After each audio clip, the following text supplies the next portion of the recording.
bonjour et merci d'être à Al-Balad ce matin. Vous savez que c'est un plaisir que de vous retrouver. Bonjour Joseph, vous allez très bien, je sais. Oui, oui. Vous allez bien, non? Je vais très bien. On est en direct.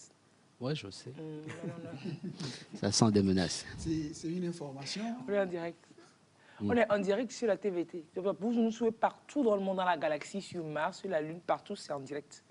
Joseph, Oui. On est en direct. Présent. Daniel, Oui. Comment vous allez? Très bien. Je vais bien. Super. Éléonore va bien. Je vais bien.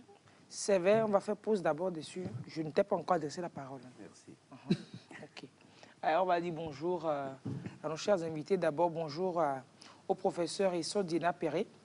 Vous êtes professeur titulaire en linguistique, enseignant-chercheur donc au département des sciences du langage à l'université de Lomé. Vous êtes responsable de l'équipe de recherche en linguistique et communication. Et puis surtout, vous êtes membre de l'Académie de la langue Kabyé. Exactement.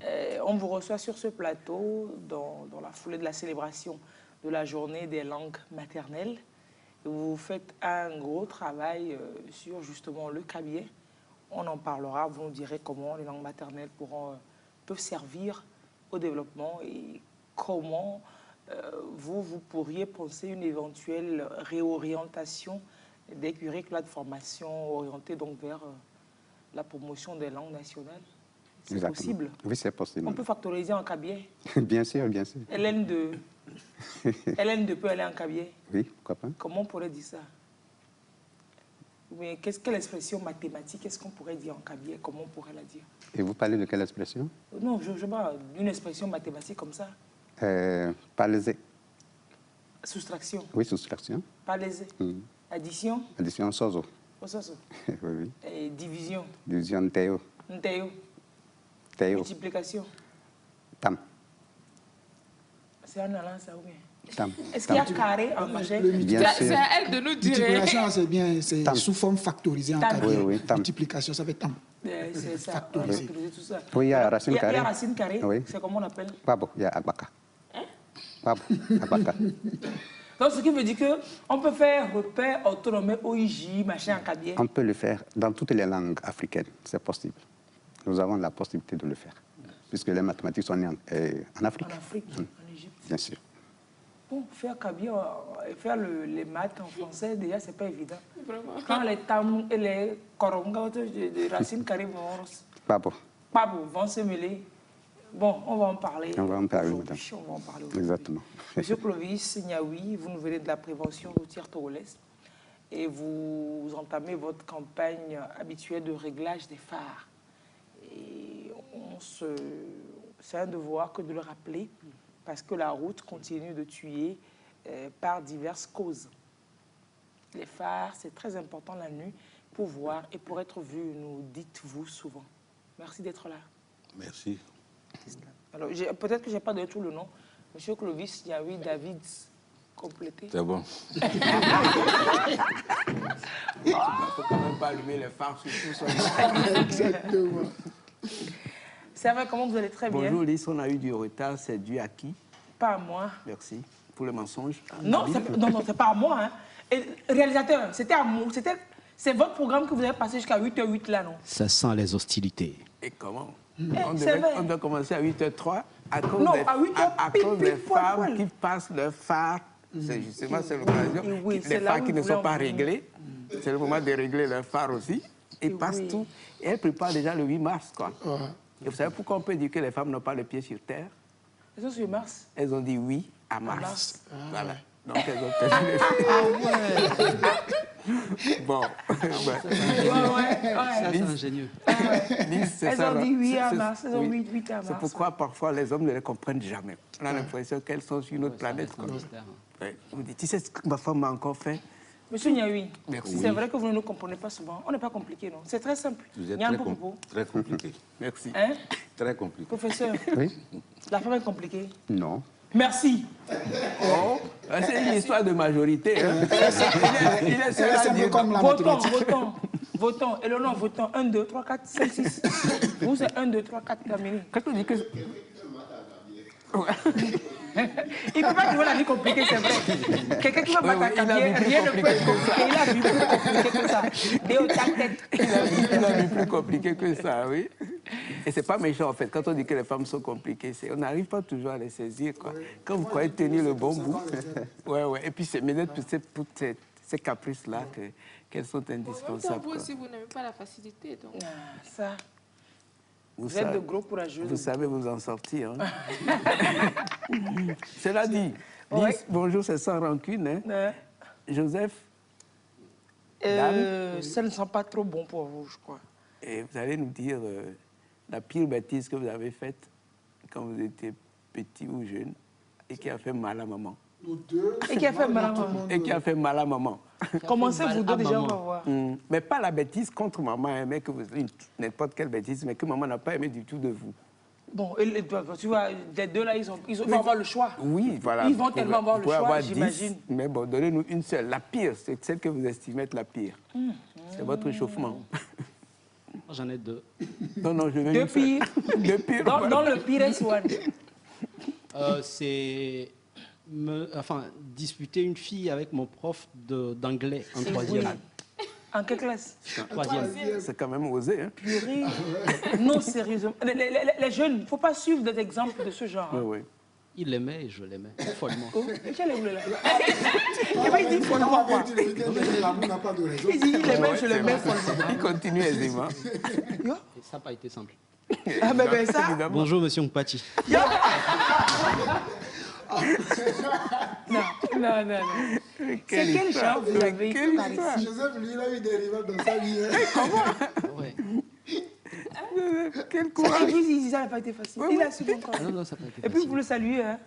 Oui. Finalement, qui a eu la chance? Bon, oui, lui, c'est un Bon, élève. finalement, j'ai laissé la faire parce que Mais don't you? il avait plus de moyens que moi. Et tel notre son. Ça t'a pris du temps pour t'en rendre compte, ouais? Oui, mais je l'ai embêté grave. Hein. Mais maman était vénère, c'est sûr. Oui, ça a embêté tout le monde parce que Oui, tout le monde, c'est sûr.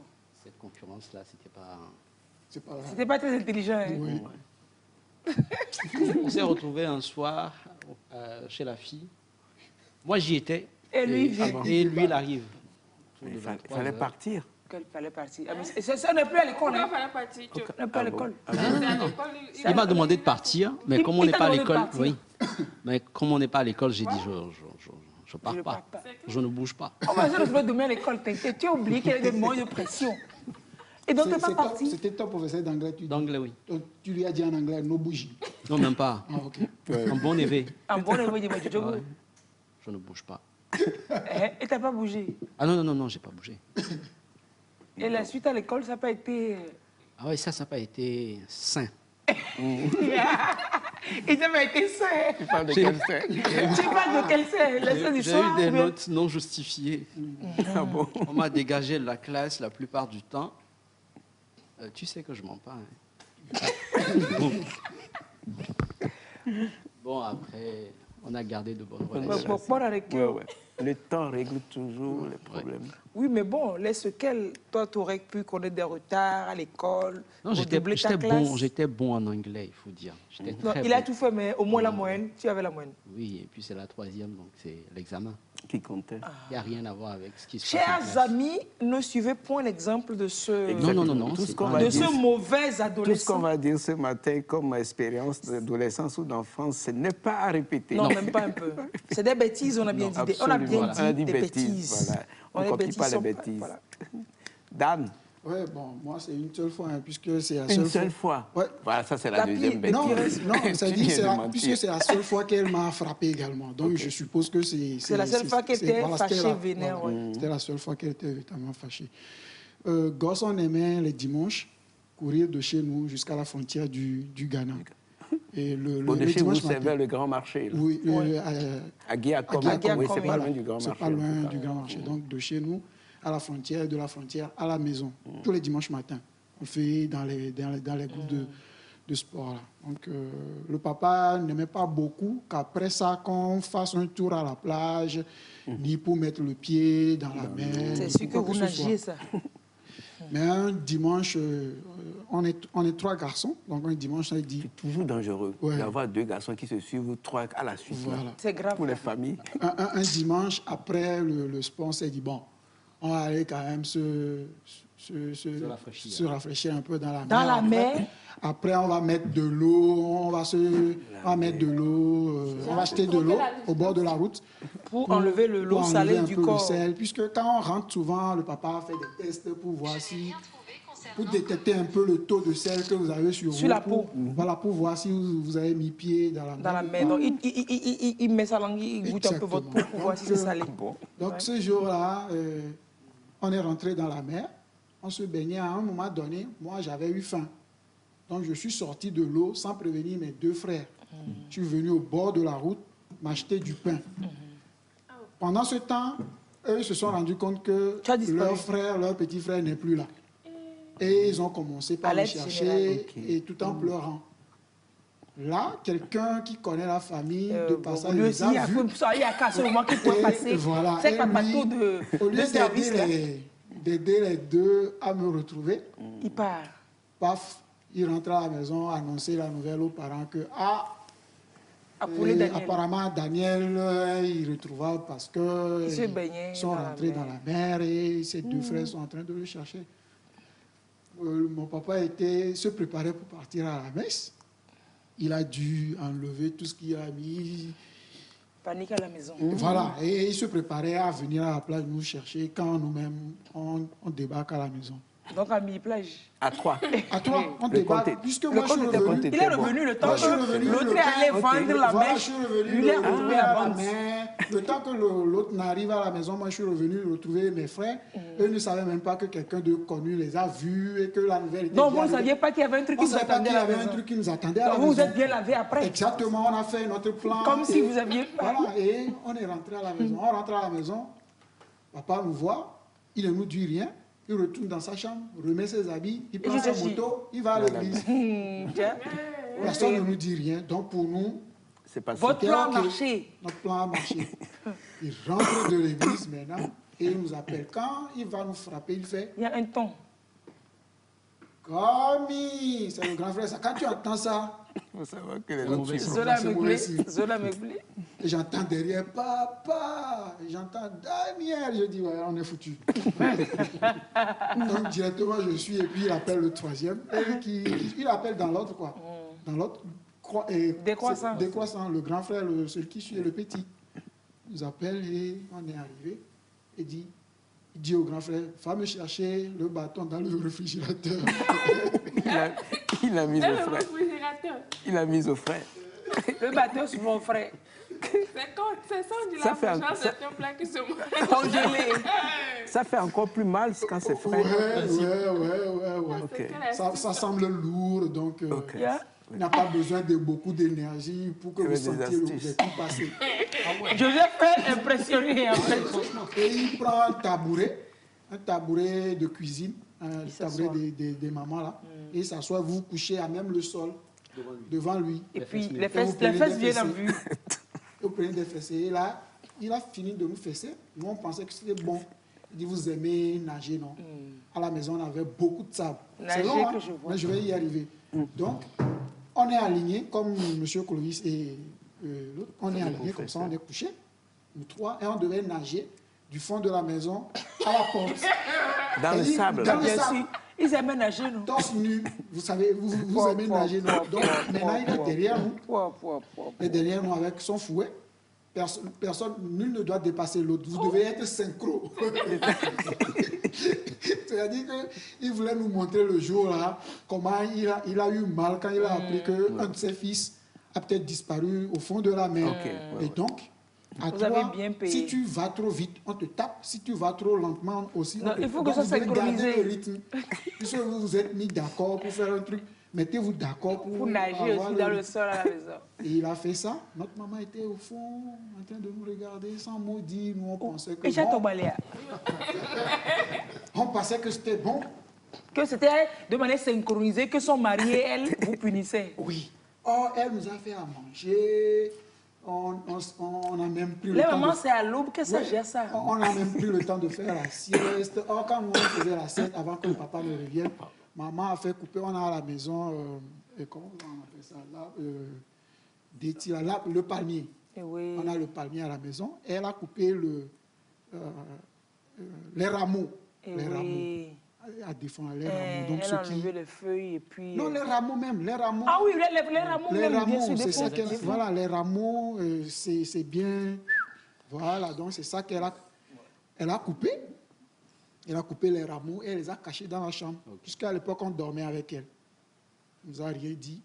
La nuit, on rentre dans la chambre et puis on entend... Elle ne ferme jamais, mais là, on entend la porte fermée, clé, clou, clou, clou, et puis la clé est mise dans le soutien-gorge. Il faut voir dans la chambre. Panique à Ah, il faut voir dans la chambre. Non, le dimanche, là, c'était la totale depuis ce jour. Même quand je vais à la plage maintenant, je ne mets même plus le pied dedans. Elle est traumatisée. Non, j'ai tellement retenu la leçon. Elle est traumatisée. Non, sérieux, j'ai tellement... C'était la seule fois que ma maman m'a tapé. C'est bien fait. Ouais, C'est bien mérité, bien mérité. Très bien mérité. À ne jamais faire. Ah oui, Ouais. ah oui. C'est pas prudent du tout. J'ai fait pareil aussi, on a fait pareil aussi. Mais bon, les femmes, on vous en épargne. On laisse de côté vos... Oh non, on n'a pas fait de bêtises. Vous Non, ne faites jamais de bêtises. Mais ce sont les hommes qui en Si on font. écoutait la pire bêtise de... Non. Ah, j'avais pas pensé à ça. La mienne aussi. Oui. Mais elle est âgée, ma bêtise. Ouais, C'est pas grave. Bon, j'étais souvent avec ma grande sœur. On était vraiment toujours ensemble. Quand je faisais le repassage les dimanches, parce qu'on nous obligeait à repasser nous-mêmes nos habits quand on était petits, et on nous disait, bon, elle était toujours avec moi. Après, je lui disais, non, je vais te repasser ta jupe et tout ça, quoi. Bon. Et un jour, elle était là à côté, puis j'ai dit, je vais te passer, j'ai envie de te passer le fer là sur le visage tout à l'heure. Je n'aimais pas qu'on me dise, au matéo, quoi. Allô? Et quand elle a dit, tu ne peux pas faire ça. Tu lui as passé le fer au Je visage? te promets, quoi. Jusqu'aujourd'hui, je le regrette. Waouh. Et ça a laissé une trace. Bon, c'était des trucs d'enfance. Oui, voilà. tu te rends pas compte de ce que tu fais. Et après, tout le monde était tellement dépassé qu'on n'a pu rien faire, quoi. Maman Là, sérieux, elle allait te tuer. Oui, maman a juste dit, tu as pris de la drogue?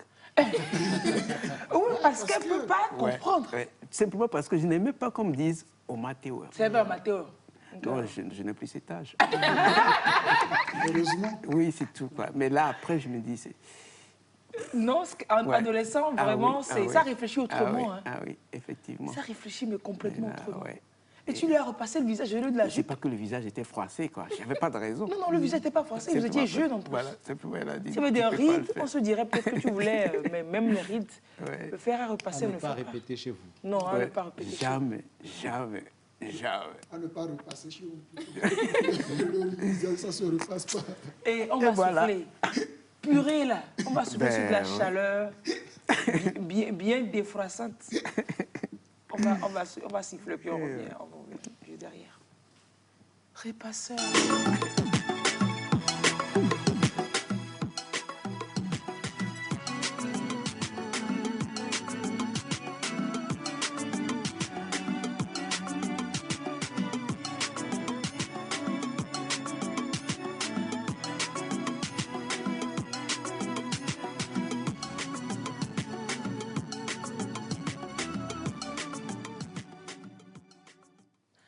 Alors, les langues maternelles, quelles sont... Qui sait parler sa langue maternelle par ici? Bon, Parler, déjà, c'est pas le problème. Couramment. Couramment. Oui. Que le professeur Perret nous rappelle déjà ce que c'est que la langue maternelle. Bien. La langue maternelle, c'est celle qui est naturellement parlée dans l'environnement familial, que l'enfant maîtrise assez bien, dès son enfance, bien sûr, avant d'entrer à l'école. C'est-à-dire que ce n'est pas la langue de chez moi. C'est pas comme... Je peux être kabyé, je suis né à Palimé, ma langue maternelle, ce n'est pas kabyé. Si on ne parle pas kabyé à la maison, si c'est les vœux de Palimé qu'on parle à la maison, non, c'est ma langue maternelle. Ce n'est pas la langue de ma maman. Pas nécessairement. Mais la notion de cadre familial est très importante. Il faut que ce soit dans le contexte de la famille. D'accord. Donc ma maman peut être, par exemple, du Ghana. Elle parle Ebloubé, Ashanti. Bien sûr. Mais si je ne parle pas Ashanti, c'est la langue avec laquelle j'ai été premièrement en contact, avec laquelle j'ai évolué dès mes premières années. C'est ça ma langue maternelle. Exactement. Donc la notion... Allez-y. Oui, la notion de contact avec la maman est très importante et la notion de langue première que l'enfant acquiert est également une notion importante. Ok, super. Non, non, je crois qu'il a répondu à moitié à la question. Je veux savoir si le qualificatif maternel a un lien avec maman. Généralement, oui. Et pourquoi on laisse de côté papa? Bon, généralement, vous savez que dès sa naissance, l'enfant est toujours en contact avec la maman. Et naturellement, il est exposé à la langue de la famille à travers la maman. Bon. Quand il langue... tête, on lui parle, bébé, Oui. gentil. Gentil, c'est pas élevé. C'est ça. Et quand on se parle entre nous. Exactement. Donc, voilà. il y a cette communication entre le bébé et la maman.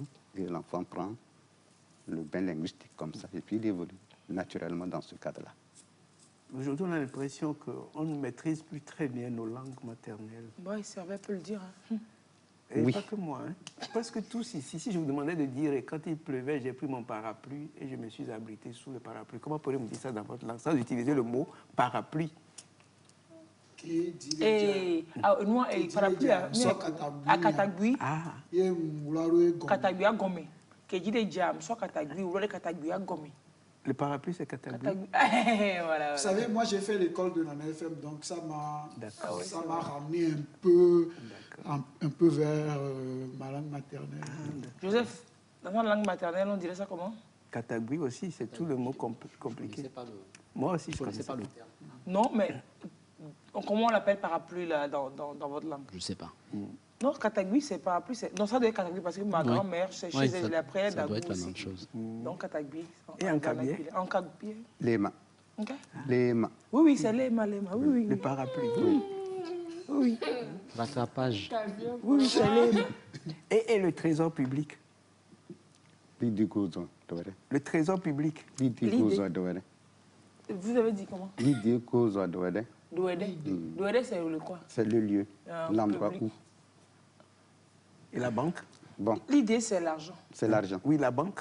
La banque, l'idée, tout le monde. C'est-à-dire qu'il y a la notion de retrait et il y a la notion de dépôt.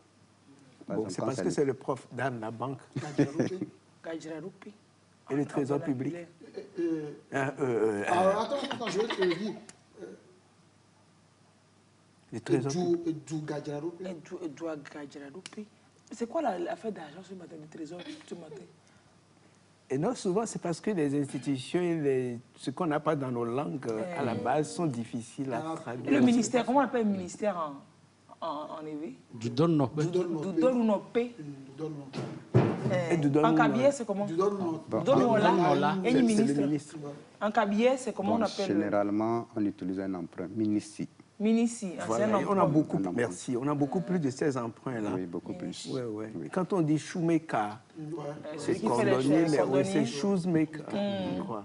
Glossimiti. Goldsmith, voilà. Bakati, Bella, Oui, oui. Bakati, le saut à la maison, Exactement, Bakati, driver. driver. Le levé est quand même très riche, ces emprunts Oui, oui, en très riche. anglais. Oui. Oui. Mais M. Clovis aussi va nous faire une traduction. Oui. On vous avait parlé jusque-là. Oh là, vous m'avez dit. Comment vous avez... Comment on appelle parapluie Moustache. dans en moustache? Nous t'affons Si dans vous ma plaît. langue. Hein?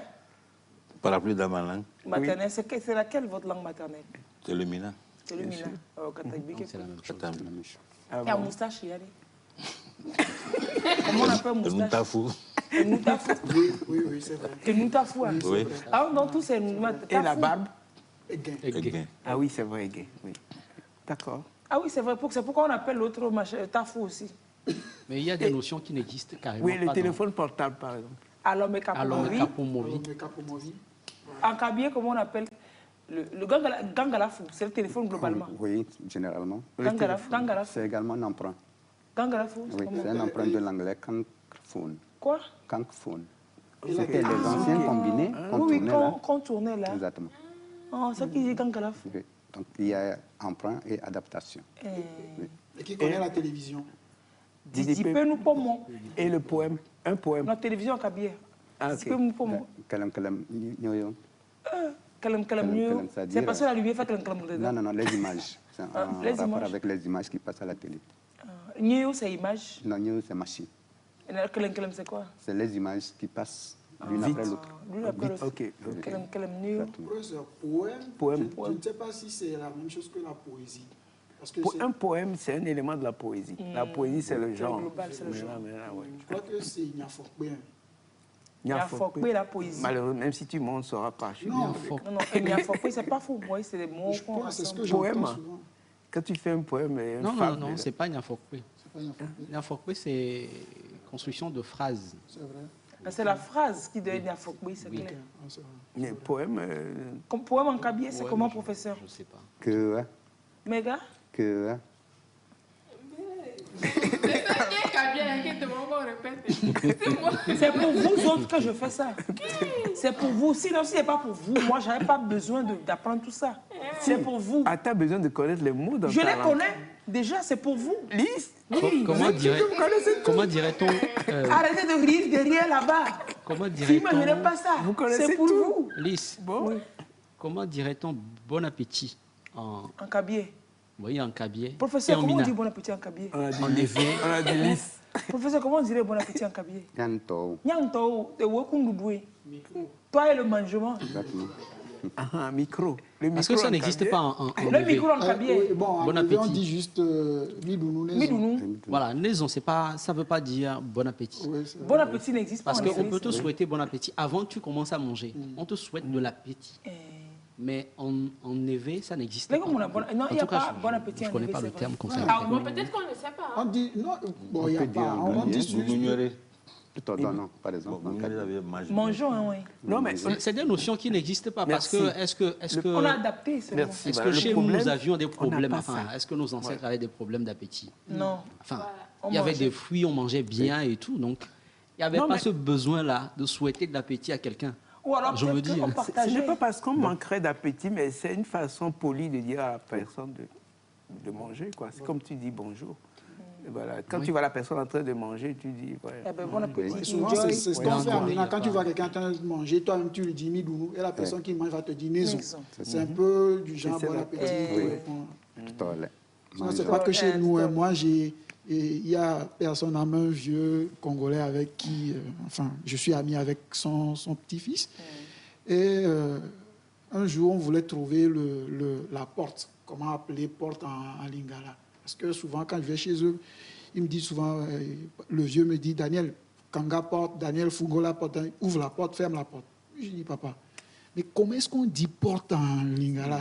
Je veux utiliser la phrase là pour que ceux qui ne comprennent pas lingala ne sachent pas que je parle de la porte. Il réfléchit, il me dit, ah, mon petit, porte, c'est porte, hein? C'est pas compliqué. Oui. On ne sait pas. C'est compliqué quand même de faire une phrase sans apport francophone. Ouais, c'est ça. Le technicien qui demandait de lui dire micro en Micro, cabier. microphone. Micro, comment on dirait micro en cabier? Ça n'existe pas en cabier. Donc on va dire micro. On est en train de chercher. Oui, voilà, Mais ça c'est pas fait partie fini. de ces Exactement. mots qu'on appelle les néologismes. On est en train de les créer au fur et à mesure. Ok. D'accord. On Essayer aurait de ça. les traduire, Oui. quoi, dans leur fonction. Mais en Dans les éveil, il y a emplois. ça déjà. C'est pas sûr. Non, non, ils ont adapté déjà. Parce que oui, dans la FM, toujours, quand tu suis le journal au micro de machin, qu'on donne le nom du journaliste, il dit ça d'une façon. Et pour mon ami, Daniel Bemouane. Ouais, peut-être. Et moi, nous, ça. Et moi, c'est C'est la machine. machine. C'est la machine, C'est globalement. trop généralisé. Ils ont Merci, généralisé. c'est un peu trop généralisé. quoi. Généralisé. C'est que nous voulons souvent adapter les choses. On parle le prisme du français. Parce que comme vous le disiez tantôt, ce ne sont pas des choses qui sont dans nos cultures, dans nos habitudes et tout ça. Ça n'existe pas. Maintenant que ça vient, il faut qu'on trouve un mot. Mais le drame, quand vous ne faites pas de recherche, c'est qu'on veut toujours les traduire par rapport à ce qu'on se dit. À leur usage. À leur usage ou à ce qui se dit en français. Ok. C'est ça le problème. Il faut qu'on trouve une certaine originalité pour définir les nouvelles choses. Oui, mais ça va être compliqué si Non, je c'est crois qu'il y a des chercheurs c'est des qui réalités. vont le Non, faire. si c'est des réalités qui ne sont pas de notre milieu, pour qu'on trouve des mots authentiques, on ne peut Oui. qu'adapter des mots français. Mais ou est-ce bien- qu'il n'y a pas des mots proches qui existaient déjà Oui, et sur lesquels on peut jouer. travailler voilà. par rapport à ça, l'émission va toucher ces points dans le cadre de la Journée internationale des langues maternelles. Donc, si nous parlons des recherches en linguistique, nous avons le volet de la terminologie et de la lexicologie. Et nous avons beaucoup d'étudiants qui travaillent sur ces aspects-là. Donc, un de nos étudiants a travaillé sur la technologie et le langage journalistique. Et ces termes ont connu de nouvelles créations lexicales pour le compte des journalistes. Est-ce que vous avez aujourd'hui encore beaucoup d'étudiants? Bien sûr. En linguistique surtout, je voudrais dire. Nous avons beaucoup d'étudiants du semestre 1 jusqu'au semestre 6, que ce soit à Lomé ou à Kara, au département des sciences du langage. Et beaucoup sont en master, la plupart ont soutenu leur thèse. Nous avons encore des étudiants en thèse. Et qui travaillent sur les langues maternelles? Exactement, exclusivement sur les langues maternelles. Super. Exclusivement. Ça peut être l'IV, ça peut être le Ncham, c'est-à-dire langue de Bassa, ça peut être le Tem, le Kabier. Ncham. Ncham, c'est comme ça qu'on appelle la langue de Bassa. De Bassa. Et donc, nous avons centré ces recherches sur nos langues, justement, dans le sens de la promotion des langues nationales. Et quand vous dites beaucoup, on peut avoir une idée du nombre? Le nombre d'étudiants, ils sont nombreux là. Bon, au département des sciences du langage, nous en avons à peu près jusqu'à 250 comme ça. À Lomé? Oui, à Lomé. Oui, c'est bon. À Kara, bon, approximativement la même chose. Ok, c'est bon. Parce que ce sont des filières que les gens pensent être sans avenir et qui sont de plus en plus abandonnées. Déjà, nous, à notre époque, moi j'ai fait l'université d'Abomey-Calavi à Cotonou, au Bénin. En linguistique, ils étaient peut-être 6 ou 7. On était très peu. Et en lettres modernes, on était 13. Oui. Bah oui. Après, quand je suis venu ici, j'ai visité l'université du Bénin à l'époque. J'ai vu qu'ils étaient plus nombreux au Togo qu'au Bénin en lettres modernes. Oui. Voilà. Bénin, on était 13. Ici, ils faisaient déjà plus de 100. Bon, la réussite devrait être 100% déjà là-bas. C'est top. Oui, on avançait ensemble jusqu'au bout. Bon, après, il y a une qui a traîné un peu. Et ça fait Ababou, mal à tout le monde. vous avancez jusqu'au bout, Oui, mais Ababou. Et Ababou, comment on appelle ça, voiture? c'est un lien entre vous. Comment on appelle voiture en cabier? Bon, c'est un emprunt, laurier, Laurier. Voilà. qui vient de laurier. Lorry. Lorry, c'est de l'anglais. C'est de l'anglais, oui. Laurier. Et les phares? Laurier, ça, Les yeux lumineux de la voiture. J'aime bien ça, là. Ça, oui, c'est vrai. Ça reflète exactement ce que c'est. C'est comme les yeux de la voiture. Et puisque c'est lumineux, voilà, ça fait les yeux Laurier et sa main. Je crois que nous, on dit Les yeux lumineux de la voiture. Ouais, et maintenant, le clignotant, on dit ça va juste donner. Mbezo. Et le clignotant? Clignotant, monsieur professeur, est-ce qu'il y a clignotant? Comment on dirait clignotant? Bon, je peux peut-être spontanément créer. Sinon, Oui. on se référerait peut-être au dictionnaire.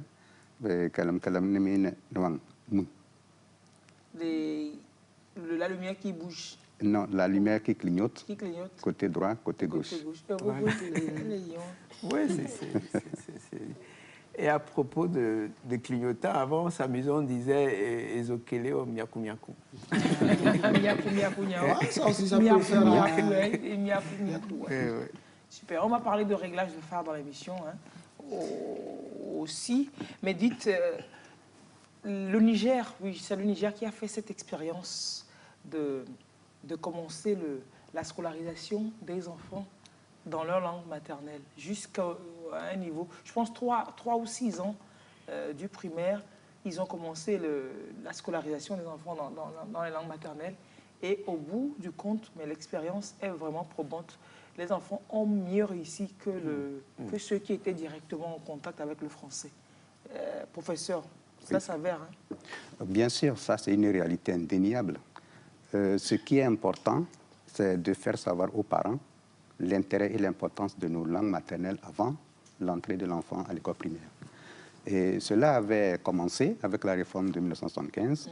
Les langues ont été à un moment donné enseignées, mais suite peut-être au départ à la retraite de nombreux de ceux-là qui enseignaient, cela n'a pas continué. Mais je rappelle aujourd'hui, heureusement, le ministre des enseignements primaires et secondaires et de l'enseignement technique, professeur Kokoroko, a relancé cette initiative de la reprise de l'enseignement des langues nationales.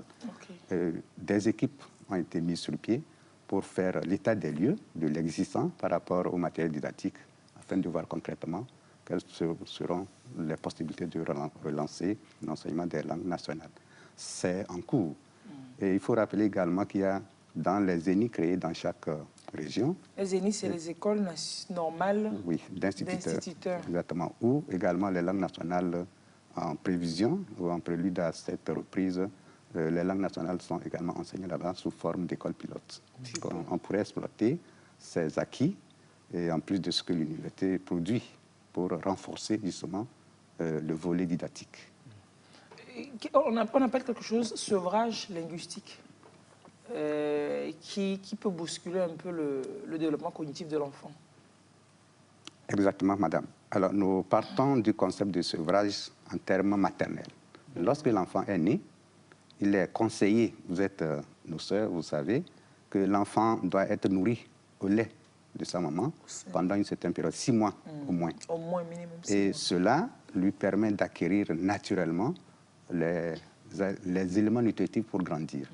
Alors c'est en comparaison à cela qu'il est également peut-être question de sevrage linguistique. Et cela consiste à arrêter de parler la langue maternelle à l'enfant et d'aller directement au français. C'est-à-dire qu'on essaie de supprimer volontairement ou involontairement la langue maternelle dans la famille. Et vous savez... C'est-à-dire que c'est quelque chose, c'est une habitude qu'on a prise. C'est une habitude justement qu'on a prise, et surtout surtout c'est dans les familles des intellectuels. Et on se dit, bon, si tôt on commence à parler français à l'enfant, il serait bon. Il serait intelligent. Il serait intelligent. Mais la réalité, c'est que le soubassement culturel et linguistique de l'enfant devrait être la fondation linguistique dans sa langue. Et puisque l'entourage immédiat de l'enfant, c'est d'abord les parents. Qu'ils connaissent, il faudrait qu'ils connaissent la terminologie de la parenté. Comment on désigne les parents. Ensuite, les instruments qui sont dans la famille, comment on les désigne. Dans sa langue maternelle. Dans sa langue maternelle, et au fur et à mesure, les objets, les animaux, c'est la richesse au niveau du vocabulaire. Et lorsque l'enfant maîtrise tout cet environnement linguistique, ça lui permet maintenant d'asseoir son background solide et pouvoir peut-être attaquer une autre langue qu'on appelle langue seconde, le français par exemple. Alors cela est démontré par beaucoup de recherches. Vous avez parlé d'un cas au Bénin, en Côte d'Ivoire, au Burkina Faso. Et même tout cela est parti du Togo. C'est le Togo qui était le premier à lancer cette notion de l'intérêt des langues maternelles à travers la réforme de 1975. Alors disons, si nous pouvons prendre des exemples concrets, si par exemple au C1, CM1 ou au CM2, un examen demandait à l'enfant ou un enseignant demandait à l'enfant ou aux élèves de produire un conte. Alors, si l'enfant n'a jamais entendu un conte dans sa langue, comment il pourrait le produire? Généralement, même en parlant français à l'enfant, on ne lui fait pas les contes en français. Généralement, si vous constatez. Mais c'est glilo. Maintenant, si c'est dans nos langues, l'enfant écoute le conte et il a la possibilité d'opérer ce qu'on appelle un transfert pour reprendre ce conte et l'écrire en français. Donc ça veut dire qu'il a déjà un background culturel solide qui lui permet de balancer de sa langue première vers l'autre langue qu'il apprend, comme le français par exemple. Si je peux vous donner un autre exemple, nous parlons beaucoup aujourd'hui de mathématiques, parce que dans le souci du professeur Kokoroko de faire reprendre l'enseignement, il faut les outils, il faut le vocabulaire. Il faut le vocabulaire de la grammaire, le vocabulaire de la mathématique, de la géographie. Tout. Il faut ça d'abord afin que les professeurs soient capables. À l'aise pour enseigner. À l'aise pour enseigner. Alors, si nous prenons le volet de la mathématique, généralement, on nous dit oh, la mathématique ne peut pas se faire dans les langues nationales. Je dis bon, à partir du moment où nos parents savent compter, ils savent vendre. Vous vendez quelque chose, un client vient acheter et vous devez lui donner la monnaie. La maman ou le vendeur n'a pas été à l'école, mais il sait le prix auquel il a vendu et il sait ce qui doit être donné comme monnaie. C'est déjà le début de la mathématique. C'est pourquoi nous parlons de la numération comme étant une base pour faire la mathématique. Tout à l'heure, vous avez parlé également de l'abstraction. Lorsque nous tous nous avons fait le collège, moi, j'étais très nul en maths. Si j'ai 2, celui-là, j'applaudis. Quand on me dit X moins Y, je suis perdu. Terminé. Je ne sais pas ce que X représente, ce que Y représente. Mais nous avons ça dans nos langues. Si on fait attention, on se dit, bon, un parent qui élève les poussins, qui reviennent du champ et qui constate que sur 15 poussins, il y a un que l'épervier a piqué. Alors, il constate qu'il y a un manquant. Ça fait moins X déjà. Vous voyez? Maintenant, si le lendemain, bon, un autre poussin peut-être venant d'ailleurs rejoindre le groupe, ça fait plus X. Il a gagné un plus. Vous voyez? Donc, vous avez déjà les éléments de la mathématique. Bon, plus loin, si nous voyons la manière dont nous comptons, la manière dont nous vendons, la manière dont nous donnons l'argent. Et lorsque une dame vend peut-être les beignets, peut-être du pain, elle dit 275, par exemple. Alors, au lieu de dire 275, en élevé, on dit quoi? Pour tout lever, oui. Vous voyez, pour le tomber. Donc ça Donc fait moins 25 plus 300. Ouais, c'est déjà une forme mathématique. Nous avons ces éléments-là qu'il faut faire voir. Moins 25 plus 300, c'est vrai. Voilà, moins 25 plus 300. Ça vous fait alors moins x plus y. Ouais, donc on rend ça, on part du réel pour aller vers l'abstraction. Or, en mathématiques, on nous a enseigné à partir de l'abstraction. Ce qui fait qu'au départ, quand on dit x plus y, moi je suis perdu, comme bien sûr beaucoup d'autres. Je ne sais pas ce que x représente. Alors que là, si on part de la réalité vers l'abstraction, l'enfant retiendrait mieux et peut-être ferait plus aisément la mathématique. Ouais, donc il y a beaucoup de ces exemples-là qui pourront montrer que le fondement de nos langues par le principe de ces enseignements serait vraiment intéressant. Est-ce que c'est parce que le fonctionnement de la mathématique française, dans le système français, n'est pas adapté à nos réalités? Que ça ne marche pas beaucoup chez nous? Ça pose des problèmes? À nous autres? Bon, pas nécessairement. C'est parce qu'on n'a pas appris ou initié à enseigner cela dans nos langues. Ça, c'est la base. Puisque les éléments, les choses existent, les objets existent. Alors, si on nous rendait cet enseignement dans nos langues, on ferait mieux. Parce que pour enseigner, ils enseignent, les enseignants présentent l'enseignement en français. Alors, c'est déjà une langue qui n'est pas la nôtre. Ça fait déjà un premier handicap. Et introduire la mathématique pour l'enseigner en français, ça nous fait 2 handicaps. Vous voyez, donc, on a augmenté des problèmes plutôt que de les réduire. Maintenant, nous disons souvent, lorsque vous envoyez un enfant pour vous acheter du pain, il faut lui donner les indications dans la langue maternelle. Au lieu de lui dire, vous prenez 100 francs, vous achetez le pain pour 50, vous me ramenez 50 francs. Si vous lui dites ça en Évé, en Moba, en Tim, en Kabylie, vous lui enseignez indirectement la mathématique. Parce qu'il va opérer tout ce transfert de sa langue vers le français lorsqu'il sait que, en donnant 100 francs, on va me remettre 50 francs. Vous lui enseignez la soustraction indirectement. Vous voyez? Donc, si, vous avez beaucoup d'exemples dans les pays où on a commencé l'enseignement à l'école primaire jusqu'au CE1, CM1, avant d'introduire progressivement le français. Et c'est ce que le programme Élan est en train de faire en Afrique. École et langue maternelle en Afrique. Reprenez s'il vous plaît. Élan. Oui, non, avant ça, on a commencé, et avant d'introduire le français vient après? Oui, le français vient après. Donc on commence l'enseignement à l'école primaire. Et c'est ce que le ministère veut faire au Togo. Ils ont fait ça au Niger déjà? Oui, dans beaucoup de pays. Au Kenya, par exemple, ça marche très bien. Et donc, on commence l'enseignement de ces concepts-là dans la langue maternelle à l'école primaire, jusqu'à hauteur de C1 ou CM1. Et au fur et à mesure que l'enseignement évolue, on rentre dans le français progressivement. Vous voyez?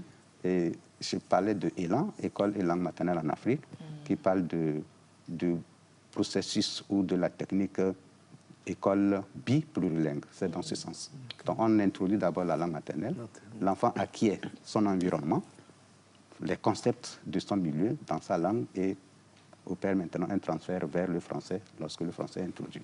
Et ça lui donne une force. Je crois qu'on peut dire que les choses ont évolué parce qu'il y a une époque où vous ne pouviez même pas parler les langues maternelles à l'école. Oui. Voilà, l'école des signals. Oui. Non seulement ça, mais au CEPE, je ne me rappelle plus, c'était avec nous, c'était un peu avant nous, le français, la dictée, question était éliminatoire. Comme vous n'avez pas la moyenne, vous ne continuez plus les épreuves.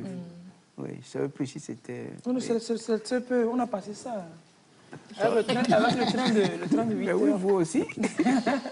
Oui, vous faites la dictée, c'était la première épreuve. Après, c'est corrigé rapidement, vous attendez. Bon, ceux qu'on appelait pouvaient continuer. C'est-à-dire qu'on privilégiait le français. Voilà. Avant, tu parles ta langue maternelle. Mais à ce jour également, les écoles n'ont pas encore compris. Il y a dans certaines écoles, on met parler le français dans la cour. On exige de parler le français dans la cour, alors que ce n'est pas... C'est pas vraiment top, quoi. C'est pas la meilleure des manières. Bon, ou alors, si à l'école, on privilégie le français, peut-être qu'à la maison, dans le milieu familial, que les parents initient les enfants à la langue maternelle. Parce que quel qu'en soit le cas, l'enfant apprendra le français à l'école. L'enfant n'apprendra pas la langue maternelle, sa langue maternelle à l'école, si elle n'est pas une des langues nationales, kabye ou evé. Donc, qu'à la maison, qu'en milieu familial, on privilégie les langues maternelles parce que le français, forcément, sera appris à l'école. Je pense que c'est... Alors que nous autres, on se dit, oh, il faut parler le français à l'enfant, ça relève d'une classe, ça fait un certain chic. Et puis, dès le bas âge, l'enfant parle le V ou alors le vernaculaire, on lui dit non. Voilà. Allez, on est quand même descendu dans la rue. Oui, monsieur Niaoui. Il y a une tante à la maison, quand tu lui parles français, elle ne répond pas. Il faut parler le V, parce que les enfants sont arrivés de l'Europe, ils ne connaissent pas leur langue maternelle. Donc à la maison, tu parles le V. Je vous adore. Français, elle répond. Je vous adore, tante. Chère tante, je vous aime. Est-ce que je peux dire un mot sur ce que vous venez de dire? Oui, vous avez parlé de signal par le passé. Bon, à cette époque, je pense que c'était cette pratique-là. Mais les choses ont beaucoup évolué jusqu'à la réforme de 1975. Et à partir de là, on a compris qu'il ne faut pas négliger les langues nationales. Et c'est pourquoi la plupart des pays africains, dans la politique linguistique de ces pays, ont pensé qu'il faut vraiment prendre au sérieux ces langues et les introduire dans l'enseignement. Et c'est ce que le Togo a fait, par exemple, comme d'autres pays. Et ensuite, vous avez également parlé des écoles. Aujourd'hui, il y a certains établissements privés qui ont introduit les langues nationales. Et, bon, j'ai vu certains établissements dans lesquels on enseigne EV. Oui, mais il n'y a que le kabye qui sont enseignés à l'école, mais le Togo est riche d'une trentaine de langues. Bien sûr, on pourrait faire mieux. Mais en plus, c'est facultatif. Bon. Et puis souvent, c'est facultatif. Bon, c'est déjà un départ dans tous les cas. Bon, l'essentiel, c'est qu'on soit conscient qu'il faut vraiment parler nos langues, amener nos parents à comprendre, surtout les intellectuels. Nous, les intellectuels, c'est nous qui avons ce problème, comprendre qu'il est vraiment impérieux de parler nos langues pour que nos enfants puissent savoir d'où ils viennent. Parce que la culture, l'histoire, qui constitue le fondement, plus la langue du pilier de l'homme, si cela est faussé, on ne peut pas aller vers les autres. On va vers les autres, c'est-à-dire on s'ouvre à une autre langue, à une autre civilisation, à une autre culture, avec sa richesse. Si on va vers l'autre vide, on sera avalé automatiquement. On est perméable complètement. Oui. Donc c'est la raison pour laquelle, au niveau des deux départements des centres de langage de l'Université de Lomé de Kara, les enseignants, nous avons trouvé nécessaire d'introduire ce que nous avons appelé cours de langue EV, cours de langue kabye, et l'étude et l'analyse des autres langues pour essayer d'ouvrir davantage cette possibilité à travers nos recherches vers les lexiques, par exemple, la dialectologie, par exemple, l'alphabétisation, la dialectologie. La dialectologie. Exactement. Okay. Et donc, l'alphabétisation, donc, toutes ces unités d'enseignement ont été orientées justement vers la possibilité de renforcer ce que l'autorité est en train de mettre en place pour l'enseignement de ces langues nationales. C'est ça, c'est top. Quelqu'un nous dit que le poème en français, c'est vrai, c'est Hakbanya. Hakbanya. Non, en évé. Le poème en évé, c'est Hakbanya. C'est ce que je cherche. Hakbanya. Oui, Hakbanya, c'est pas... Et Hakbanya. Merci, et c'est Hakbanya. Merci beaucoup, Hakbanya. Merci, chers téléspectateurs. Voilà. Oui. Alors, on vous a demandé... Une notion de musique. Musique dedans. Oui, c'est vrai que dans la poésie, il y a...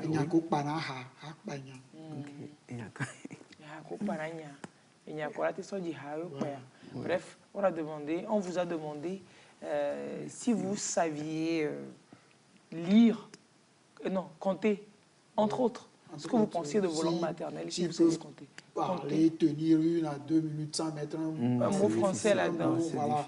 Moi en français ou en anglais, certains ont dit oui, certains ont dit non. S'ils savent compter dans leur langue, ils ont essayé. Allez, on va voir ce que ça donne. Ma langue maternelle s'est élevée. Oui, je parle bien ma langue maternelle. Non, je ne peux pas tenir 1 minute sans mettre la langue étrangère dans ma langue. Je compte jusqu'à 10 au moins dans ma langue maternelle. Deka, Eve, Eton, Ene, Aton, Ade, Andrin, Eni, Cheke, Ewo. L'on a même pas et Mbala les TVT. Oui, je parle ma langue maternelle. Le thème, protocole. Oui, je peux compter, arriver à un nombre donné. Na tle, na dozo, na noa, Nonaza Nanois. Oui, je peux tenir une discussion dans ma langue maternelle sans mettre le français. Mozol balade de la barba l'ambrena. Mozol kozo. Ma langue maternelle est le Milan. Je parle ma langue maternelle souvent avec mes amis, mes parents à la maison. Je peux faire une phrase dans ma langue maternelle sans mettre le mot français dedans. Mon pona, itebe bomboko wana, donc on aime la bala.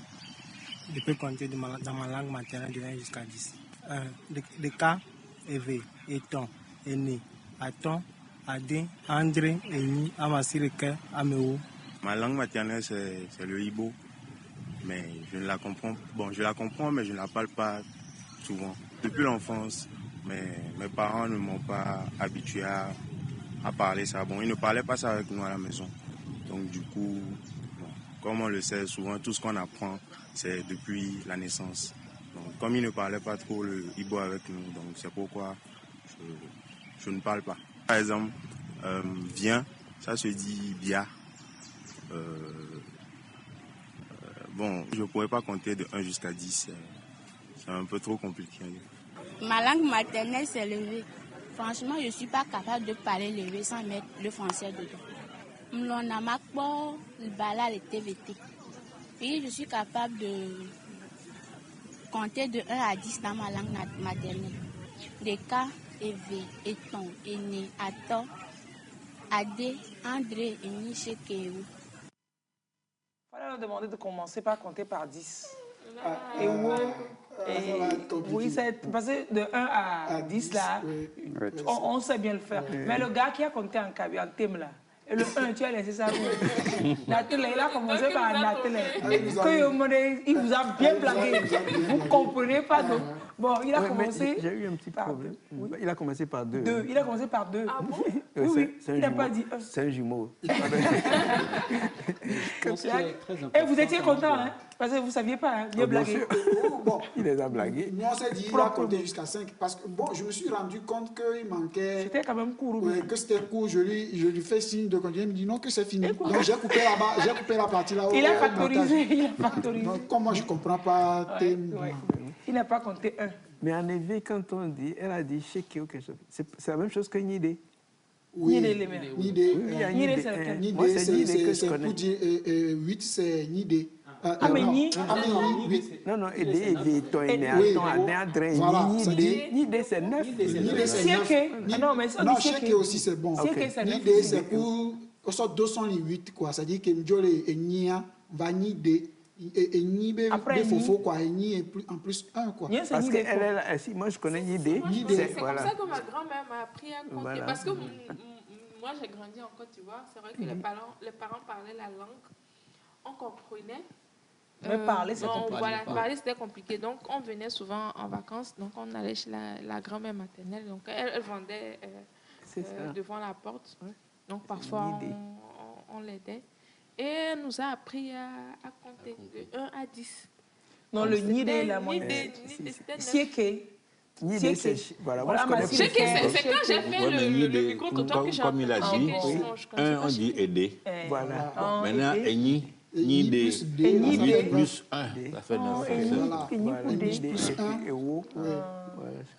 Non, on dit aider. Et on dit des cas aussi. Ça dépend de EV, Mina. Voilà. Et le mot film, comment on le dirait en France, en effet?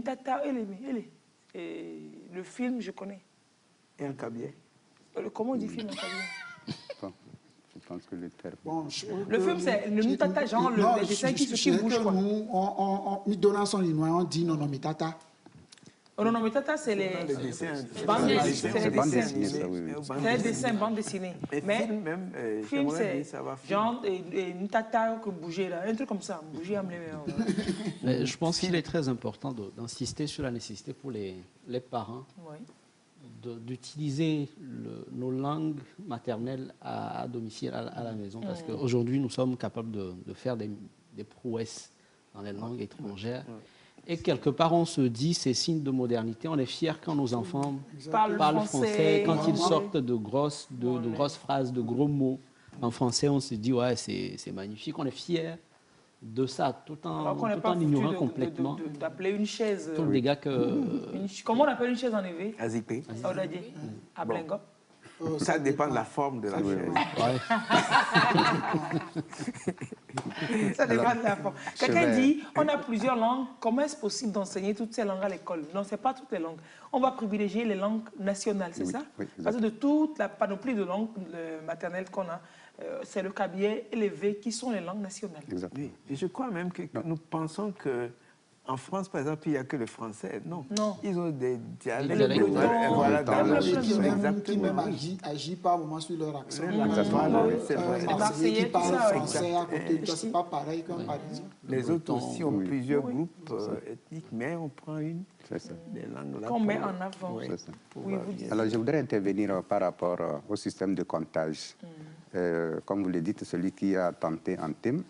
Il nous a trompé. Bon, l'accent également. Ah, l'accent aussi, oui. Bon, c'est un essayiste comme moi. Exactement. Ici, c'est mon micro. Il y a celui qui dit qu'il est Ibo, il dit qu'il n'a pas eu la chance d'être en contact avec la langue, sa langue maternelle. Bon, là, c'est des choses comme ça qu'il faut essayer de corriger.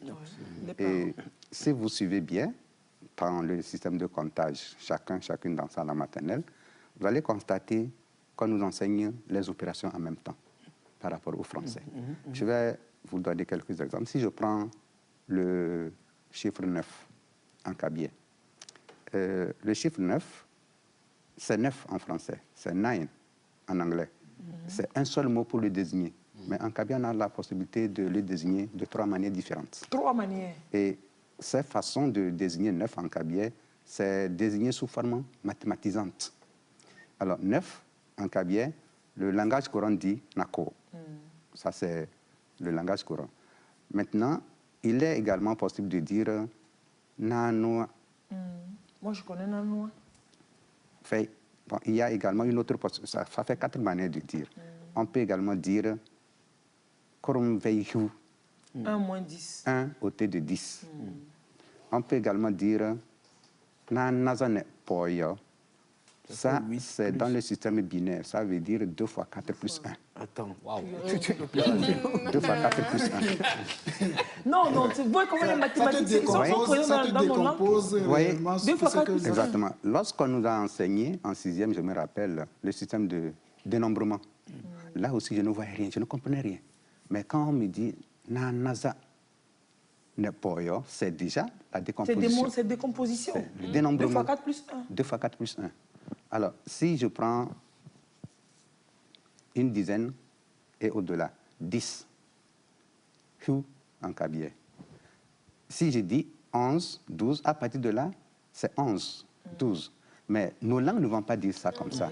On va dire 10 plus 1, 10 et 1. Donc ça nous fait déjà l'addition qui est enseignée. Alors que dans 11, on n'a pas la notion d'addition.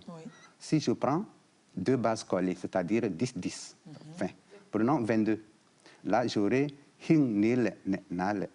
2 fois 10. Donc, ça veut dire 2 fois 10 plus 2. Autrement, vous voyez, il y a la notion de factorisation. Les mathématiques auraient été trop faciles dans nos langues. Ça fait la multiplication, l'addition et la factorisation qui est là. Dans un seul chiffre. Dans un seul chiffre. Vous voyez cette richesse qu'il faut vraiment valoriser pour que les enfants puissent acquérir la base de la numération et de la mathématique. Mais il a fallu que vous ayez fait des recherches pour qu'on en arrive là aussi. Justement, c'est la raison pour laquelle nous parlons de l'apport des recherches linguistiques à la promotion et à l'enseignement des langues nationales.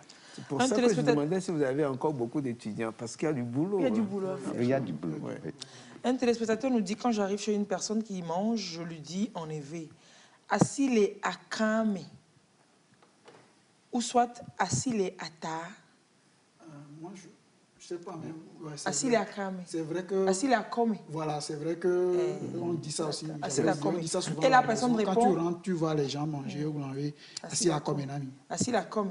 Et la personne répond qu'elle y va. Et donc, il y va donc rapidement, rejoins-nous vite. Ou au rejoins-nous vite. Donc, la personne répond oui, mais ça ne veut pas dire. Ça veut pas dire rapidement. Non, c'est notre manière aussi. Oui, c'est notre manière de manger. C'est une notion différente. Voilà. Voilà. Donc, ce qui veut dire, il dit donc, bon appétit veut dire, pas transposition, machin en éveil, qu'il y va. Donc, rejoins-nous vite, quoi. Ce que Joseph dit, c'est qu'il réfléchit par rapport au français. Oui. S'il réfléchit dans le sens inverse, il va dire que bon appétit ne rejoint pas. Voilà. Oui, nous on partageait. Oui, on ne souhaitait vrai. pas bon appétit à l'autre pour que toi tu manges seul. Nous, c'était dans nos réalités manger ensemble. Voilà. De toute façon, ça n'a pas trop bougé non plus. Oui. Ça, on l'a gardé toujours. Quand il y en a pour un, il y en a pour deux. Et je vais dire aussi que assis la com, et c'est ça, hein, combien de Mina ou d'Evé aujourd'hui sont capables de vous dire ça? Qui savent ce que ça existe. Moi, par exemple, c'est l'habitude à la maison. Maintenant, ça tend à disparaître, mais avant, systématiquement, quand quelqu'un rentre et que vous êtes en train de manger, vous allez entendre, il va dire « Assis la comme un ami ». Alors, ou pas minuéré, assis la comme un ami, l'autre lui dit « Au pas minuéré ». C'est pour t'inviter. Nous sommes peut-être les générations qui ont encore la chance de faire quelque chose pour que nos langues ne disparaissent pas. Parce que nos enfants et autres, là, franchement, si on ne fait rien, si on ne laisse rien aujourd'hui, ils ne seront plus capables du tout de parler le Kabyle, le Mina, le J'étais surprise la semaine dernière, j'oublie le mot, je le dis, j'ai mes filles qui me regardaient bizarrement. Pour moi, c'était tellement évident, mais c'est vrai qu'on n'avait jamais partagé ce mot-là. On n'avait jamais appelé cet article par ce nom, donc c'est normal qu'elles ne savent pas.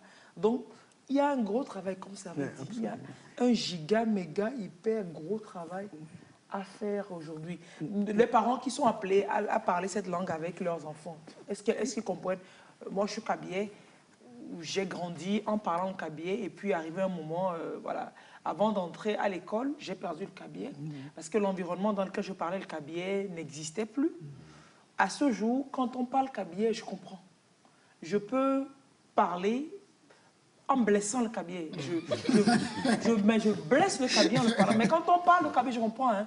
Donc, on peut faire une conversation où vous me parlez kabyle, je vous réponds en français. Je ne peux pas tenir, et c'est grave.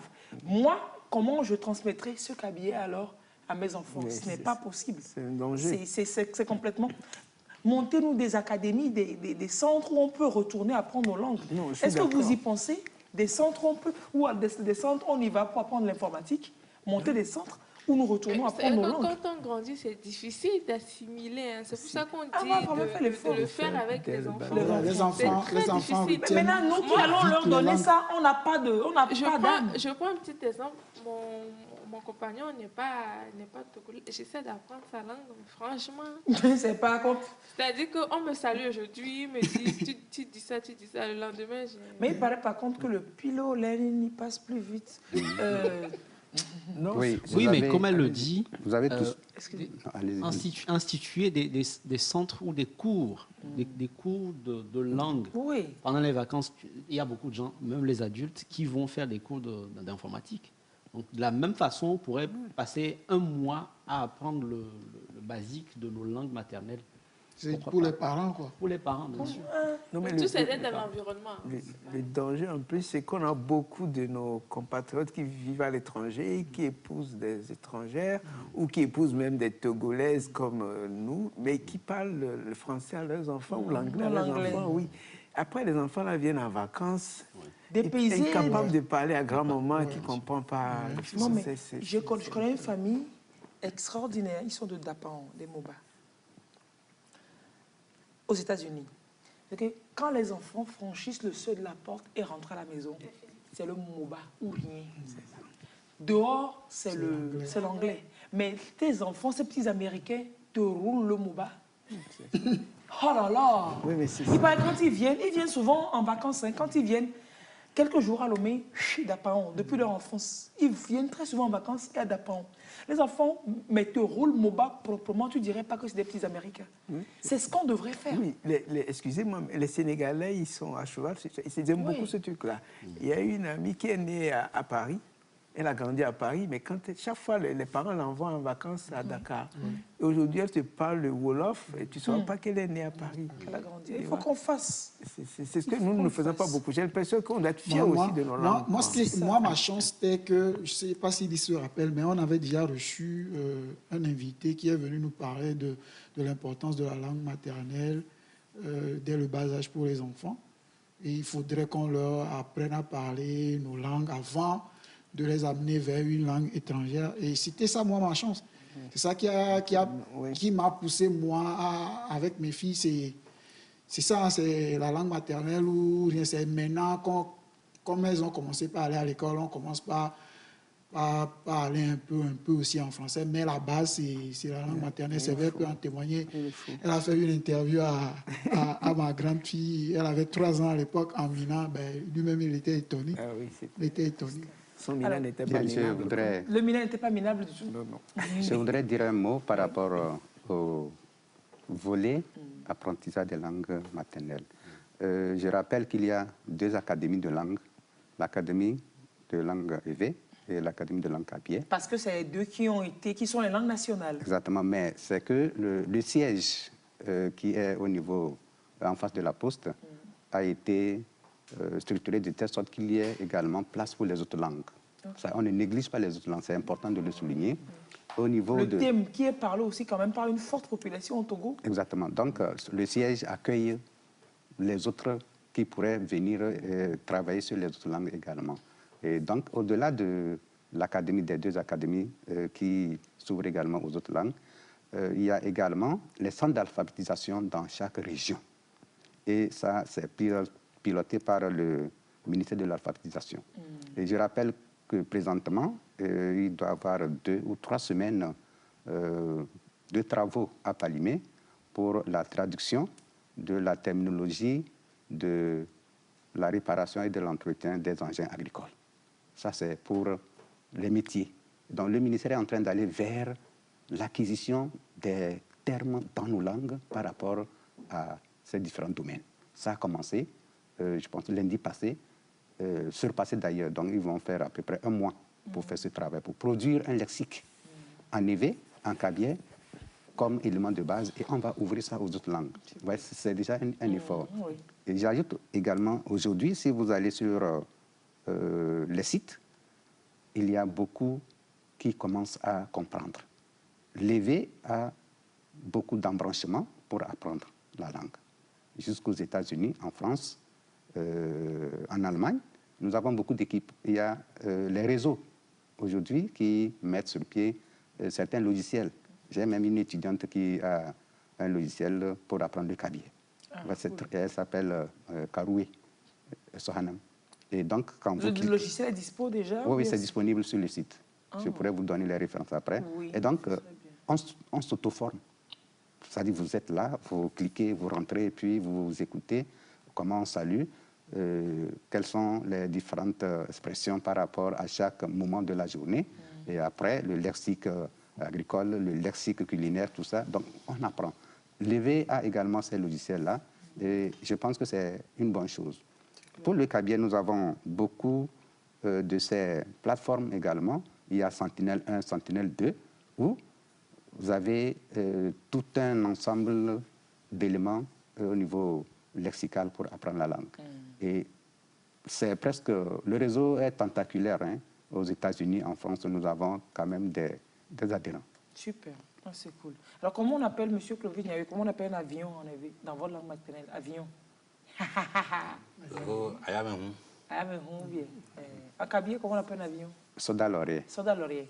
Chez les Losso, comme eux, ils sont habitués aux avions, ils appellent ça Sangbalor aussi. Sangbalor, c'est la voiture du ciel. Du ciel. Oui. Et un jour, à un défilé, les parachutistes sortaient de l'avion, c'était au temps du président Yadema, et la dame qui traduisait, faisait la diffusion d'événements en français, en EV. En EV. Elle disait, Dipo hele mignem. Le schéma est... C'est l'image, hein? L'image, quoi. Et bien, Dipo hele mignem. Donc, les gens sortaient de... Oui, c'est vrai qu'on s'amusait aussi à dire que l'avion, c'est un appareil volant imitant l'oiseau naturel. Oui. A-V-I-O-N. Et puis, je crois que les parachutistes sortaient de la queue. Oui, de la queue. C'est comme si ça ressemblait complètement comme ça. Les filles, les mignons. Parfois, c'est une image qui traduit la réalité. Oui, complètement. Le vélo, en éveil. Le vélo, c'est kéké. Garçon. Le cheval de fer. Voilà. Garçon. Il y a- Et puis zo kéké. Maintenant, la moto, c'est zo.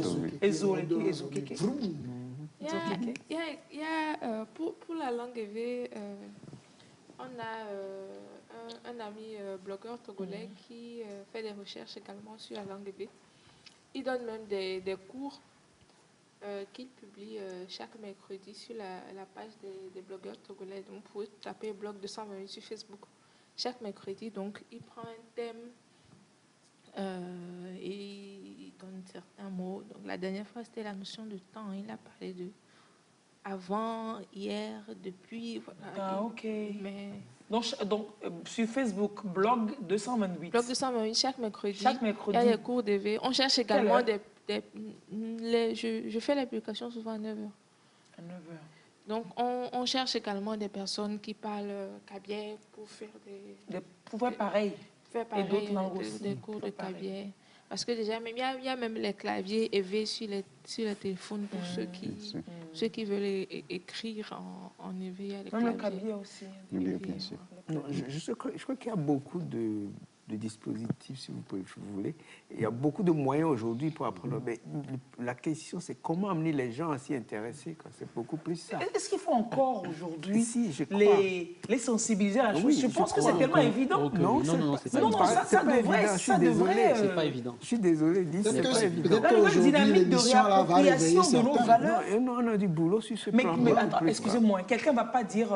comment on dit panafricanisme même en kabyè? On va commencer par là. Si ces mots clés n'existent pas dans nos langues, c'est qu'il y a un souci. Panafricanisme. Oui, mais ces mots... Africa Saguli Weto. Africa Saguli Weto. C'est-à-dire ouvrir les yeux sur les faits de chez nous. Ouvrir les yeux sur le fait de l'Afrique, c'est ça? Oui, exactement. Ah oui, et ça c'est les yeux, ouvrir. Ok, d'accord.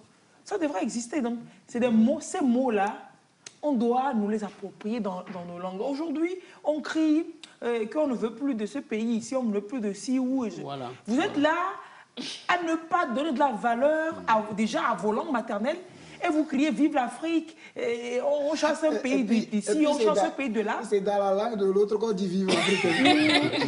Oui, bien sûr. Il faut qu'on soit conséquent envers nous-mêmes. Ça, c'est notre problème.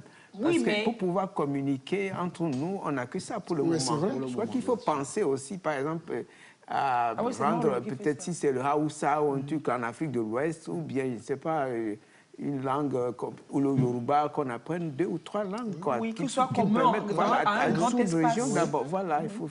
C'est qu'il y a tellement de choses à faire que parfois, si vous n'êtes pas courageux, vous allez démissionner. Non, oui, c'est ça. Allez, en EV, oui, je vois, c'est Maoulolo qui donne les cours là, à l'école de l'EV.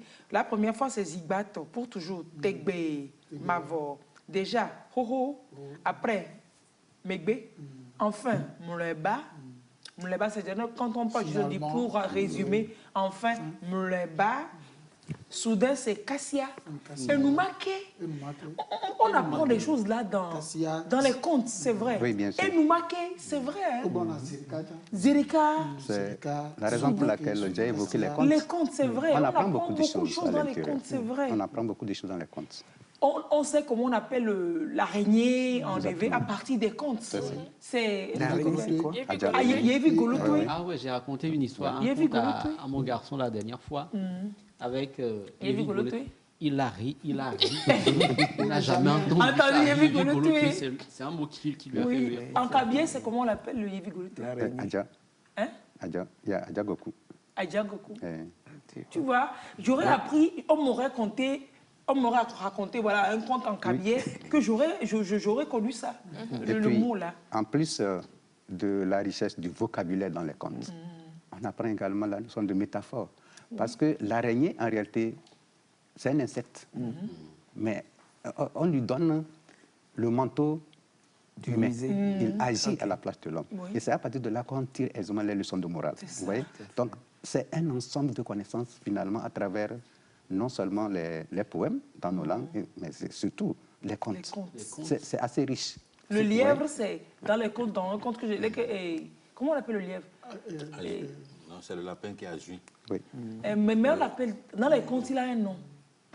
Le lièvre, Il est très malin. Si vous allez mettre tout ce temps pour dire le lièvre... Mon frère, c'est compliqué. Rappelez-nous, Eleonore de Grenoble, rappelez-nous comment on appelle le lièvre dans les contes. Le gars, il joue au malin, hein? En Kabylie, comment il s'appelle le lièvre, tonton lièvre? Le lièvre, Kozonga. Kozonga. Kozonga en Kabylie. Comment on appelle le lièvre? Aidez-nous. Maintenant, Azon, Fifia, en 7 ans, Yemaï, de temps en temps. C'est Afomizi, je crois. La famille, c'est toujours le lapin, non? Lapin et lièvre, là, c'est quoi la différence? Le lièvre est sauvage, le lapin est domestique. Et domestique, c'est comme le moustique. Non, c'est vrai, je crois que c'est ça. Oui, professeur. Oui, le lièvre, c'est dans la brousse, le lapin. Ouais. C'est à la maison, donc c'est comme le moustique. Hein? Azui, c'est le lapin, non? Oui. Le lièvre, maintenant, je ne sais plus. Azui, c'est le lapin. Afomizi, là, souvent, c'est pour le lièvre. C'est pour le lièvre. Ah bon? Oui, mais pourquoi on l'appelle Azui s'il est très malin? Le lièvre, parce que toujours dans les contes, le lièvre, c'est celui-là qui est très rusé. Non, le nom au départ, c'est Azui. C'est après qu'on traite les êtres humains d'Azui. Sinon, c'est comme on dira à vous. C'est pour ça que mais là, pourquoi est-ce qu'on traite quelqu'un d'Azui de bête alors que voilà, c'est le contraire complètement que ça donne. Voilà. Est-ce que dit le professeur par rapport quand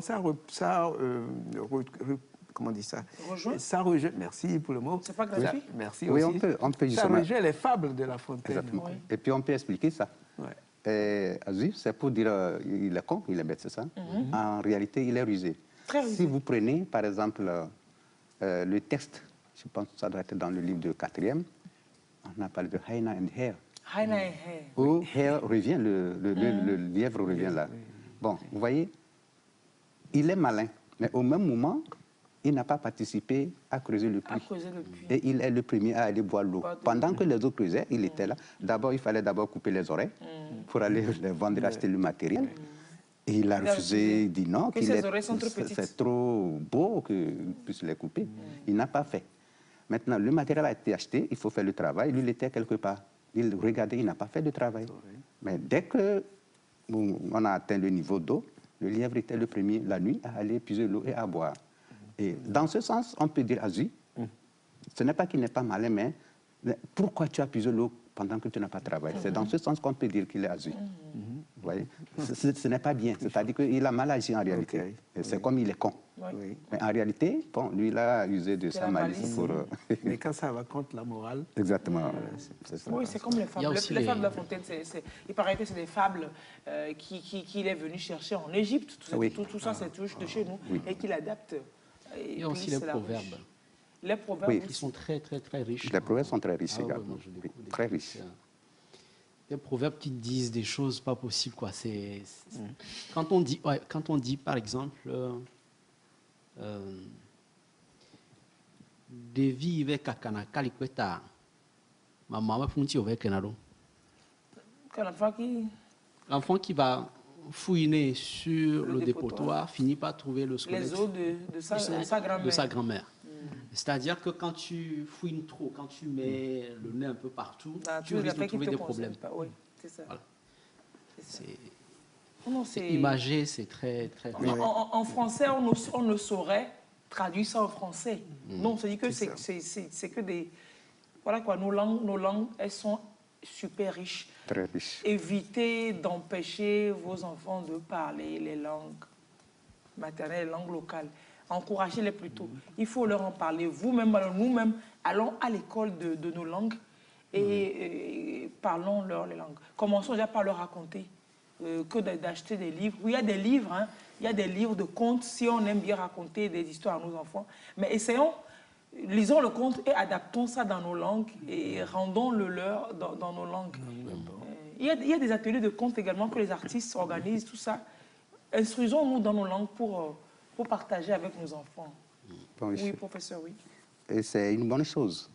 La sensibilisation doit continuer. C'est-à-dire qu'on est arrivé à un niveau où, en intellectuel, on se dit, bon, pourquoi revenir encore sur nos langues? Pourquoi revenir sur nos langues? Je pense qu'il faut continuer la sensibilisation. Il peut être même question de voir si on peut avoir peut-être un programme où vous développez une émission au cours de laquelle vous parlez de l'intérêt des langues nationales et on avait essayé, il y a de cela 7 ans, 8, on avait essayé un concours sur Radio Galaxie quand cette radio existait, où il s'agissait de parler du sida. Et vous appelez, on vous donne 5 minutes et vous parlez de ce que vous savez du sida dans votre langue maternelle sans mélanger le français. Et ce jour-là, c'était presque la catastrophe. Vous voyez? Donc, déjà, appeler sida dans la langue maternelle, voilà. déjà été un défi. C'est un défi. Vous voyez? Donc, ça fait que c'était pour attirer l'attention de la population par rapport à l'importance de nos langues. Elles sont très riches. Et il ne faut pas que nous coupions cette richesse à nos enfants. C'est ce que nous avons appelé sevrage. Donc, la sensibilisation doit continuer. Vous pouvez penser à une émission où peut-être qu'on parlerait de l'intérêt des langues à travers les contes, à travers les proverbes. On développe et puis on essaie de montrer ces richesses-là ou bien les autres volets comme la mathématique et autres. Alors, il y a une collègue à l'Université de Kara qui fait souvent les émissions sur les antennes de Radio Kara. Parlons bien Kabyé, parlons bien Évé, par exemple. Et donc, on invite les autres également à faire autant. Pareil. Il doit consommer. On ne peut pas dire il doit consommer. Dans Akoso, on va dire. Voilà quoi. Dans le thème, dans le Bassa, dans Moba, etc. Voilà. Et tout récemment, j'ai installé le Windows 11. J'ai trouvé dans le paramètre langue la langue EV. Donc pour dire, nous avons la possibilité d'installer nos machines en langue. Dans nos langues locales, oui, c'est vrai. Je vais un peu faire le tour de vos différentes réactions. Intéressés par l'application pour étudier le kabyé, les plateformes sur lesquelles on pourrait mieux apprendre les langues. On vous mettra toutes ces informations sur la page Facebook de l'émission Le Bala. Après, vous pourrez y aller puis voir. Exactement. Professeur, vous nous donnerez tous les renseignements que l'on laissera sur la page Facebook de Le Bala à la fin de l'émission.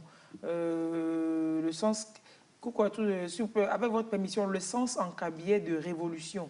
Si le professeur peut nous aider, comment on dirait révolution en professeur en kabyé. Et puis on nous dit Adji, en évé, c'est en kabyé ou bien en évé? Adji, c'est lièvre. C'est en kabyé? Oui, on peut aussi appeler. En kabyé? Oui, Adji. Adji, c'est possible aussi. Oui, oui. Alors, révolution en kabyé, ce serait quoi? La révolution, Wablobie. Soulèvement des populations? Non, pas soulèvement, c'est-à-dire aller au combat dans le sens de gagner pour positif, le pays. Wablobie. Comment dit-on 25 francs en kabyé, Amina? Bono. Bono, en kabyé, c'est... Janta. Janta? C'est un emprunt. Pourquoi on dit Janta? Bon. On avait dessiné un Janta sur le... Oui, c'est-à-dire que... Il y avait la tête de lion sur la pièce. Exactement, il y avait... L'ancienne pièce, justement. L'ancienne pièce avait la tête de lion. Donc, 25 francs en kabyé, c'est Janta. Avant l'introduction de cette pièce, on ne disait pas 25 francs en kabyé? Nen nanois, en réalité. Nen nanois. 20 et 5. 20 et 5. Oui, mais dans le langage monétaire, Nen nanois n'est pas courant parce que c'est un langage soutenu. C'est un langage plus intelligible. Donc, couramment au marché, les femmes, les acheteurs continuent à utiliser Janta. Mais si vous dites Nen nanois, bon, on va vous regarder. C'est-à-dire que ce n'est pas courant. Ça peut se dire, mais à un niveau plus élevé. Il faut que ce soit des gens qui comprennent kabyé comme moi, à un niveau élevé. À un niveau élevé. Pour pouvoir savoir que c'est ce dont on parle. Ce n'est pas le kabyé, c'est le kabyé de la haute science. Exactement. Qui dit Nen nanois. Mina vous salue. Elle dit qu'elle est contente de ne pas être là parce qu'on lui aurait demandé de dire pentade. C'est sûr. Comme toujours, elle n'a jamais appris à dire pentade. Alors, comment on dit oui, monsieur? Aujourd'hui, nous avons un problème de langage là, au niveau du permis de conduire. Aujourd'hui, on passe le permis, il y a le français, il y a l'évé, le mina, le kotokoli, le kabyé, le moba. Bon, maintenant, quand les candidats vont, les amis reviennent, ils disent, monsieur, Gengbe Kamewan doit, nous me laissons éloigner d'eau. Nous n'avons pas mis un an, les miens avec bébé. Évé Kébé doit, ouais. Donc, chacun a. Voilà sa traduction de son côté. Quoi.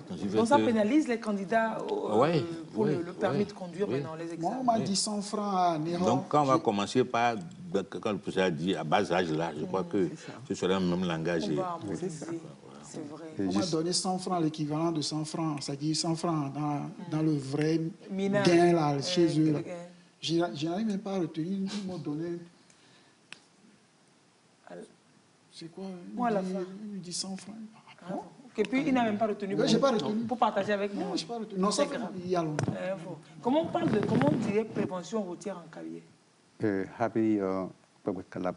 Je rappelle que, justement, comme le dit mon aîné, il y a un collègue qui a fait les recherches sur ce volet de la prévention routière et il a écrit un article sur la terminologie de la prévention routière où, justement, ces expressions et ces mots sont pris en compte. Et je reviens sur cette notion de faire la sensibilisation. Combien savent que ce document existe? Il faut vulgariser ce que nous produisons. Ah, donc le document existe? Oui, le document existe. Je peux même vous l'envoyer. Ah oui. Oui, sur la prévention routière en Kabylie. C'est le collègue Sama, docteur Sama, qui a écrit cela. Ouais, donc, les autres langues peuvent faire autant. On a les matières pour le faire. On a les ressources suffisantes pour le faire. Les auto-écoles devraient. Les auto-écoles devraient se saisir de ça. Exactement. Dans chaque auto-école, on a quelqu'un qui maîtrise le Kabylie, quelqu'un qui maîtrise les V. Donc, avec ces outils didactiques, on commence à initier les apprenants. Et quand ils vont à l'examen, ils retrouvent les mêmes termes, quoi. Exactement. Ça existe, les outils existent, c'est juste qu'on n'en fait pas usage. Hein? Comment on pourrait dire réglage de phare en Kabylie? Monsieur Niaoui, vous-même, en EV, on dirait comment? Réglage de phare. Monsieur Niaoui, son prénom c'est Clovis. Ah, c'est Clovis le prénom. Je pensais que il a énoncé un nom, si on a ligne ici, David. Non, il a dit d'arrêter de le parler de phare. Tu veux seulement que j'ai dit Jikoko, c'est ça que tu veux? Jikoko. Jikoko pour les intimes. C'est ça qu'elle veut. Alors, comment on dirait réglage de phare? Réparation de phare de voiture, oui. Bon, alors, comment on dirait réglage de phare en Kabylie, professeur? C'est des phrases, hein? C'est même des paragraphes où tout vous donne des expressions. C'est-à-dire le fait de redresser correctement les phares pour que ça continue. C'est ça. Alors, la campagne de réglage des phares, c'est encore la période, hein? Oui, c'est la période. Monsieur Clovis Niaoui, ça commence quand? La campagne a déjà commencé depuis le 7 février. Okay. Et ça va durer sur une période de 2 mois. Donc ça finit le 7 avril. Mais des fois, il y a des retardataires, d'autres appellent pour dire qu'ils ont encore leur véhicule dans les garages, de repousser 1 semaine, 2 semaines. Bon, on essaie de voir la faisabilité et des fois on le fait. Est-ce que c'est payant? Oui, c'est à 1000 francs seulement. Mais qu'est-ce qui s'est fait? Est-ce qu'on vous a demandé d'ajouter seulement? Laissez-nous apprécier. C'est par rapport au coût normal. Que seulement. La Simia, laisse-nous apprécier. Alors, qu'est-ce qui s'y fait? Quand je roule ma voiture, je viens, j'arrive à votre niveau, et puis vous faites quoi? Bon, d'abord, on dit couramment que la nuit, tous les chats sont gris. Mais nous, à la prévention routière, nous disons la nuit, tous les chats gris se font écraser. Donc, pour ne pas être écrasé, il faut bien voir et être bien vu. Donc, avoir surtout les feux de croisement éclairant à une distance de 30 mètres sans éblouir, parce que ces feux doivent être rabattus vers le sol. Ensuite, avant de venir, il faut s'assurer que tout le dispositif d'éclairage est en bon état de marche. C'est-à-dire ce n'est pas seulement les phares que nous réglons, mais nous contrôlons tous les feux. À savoir, à l'avant, nous avons 2 feux de route, que nous appelons encore phares qui éclairent à 100 mètres. Nous avons 2 feux de croisement appelés codes qui éclairent à 30 mètres sans éblouir. Nous avons 2 indicateurs de changement de direction, les clignotants. Et nous avons les feux de position qu'on allume lorsque vous garez dans l'obscurité. C'est ça qu'on appelle les veilleuses? Oui, c'est ça qu'on appelle encore les veilleuses. Donc, à l'arrière, oui, à l'arrière, vous avez 2 feux rouges, visibles à 150 mètres, qui jouent le rôle de la veilleuse derrière. Ensuite, vous avez 2 feux stop. Lorsque on appuie sur la pédale de frein, ça doit s'allumer, c'est très important. Ensuite, vous avez des indicateurs de changement de direction et le feu qui éclaire la plaque d'immatriculation, qui doit vous permettre de lire le numéro à une distance de 20 mètres. Tout le monde n'a pas ça. Hein. Bon, maintenant, il y a certains véhicules, il y a des feux de gabarit qui doivent obligatoirement faire allumer. Parce que quand vous venez, s'il y a un feu qui ne fonctionne pas, on vous renvoie. On vous dit, bon, on ne peut pas vous faire le réglage. C'est pas comme si vous n'êtes pas des électriciens pour régler. C'est pas comme si mes feux ne marchent pas, je viens réparer chez vous. Non. Tout marche déjà, et puis on vient chez vous pour que vous régliez. Voilà.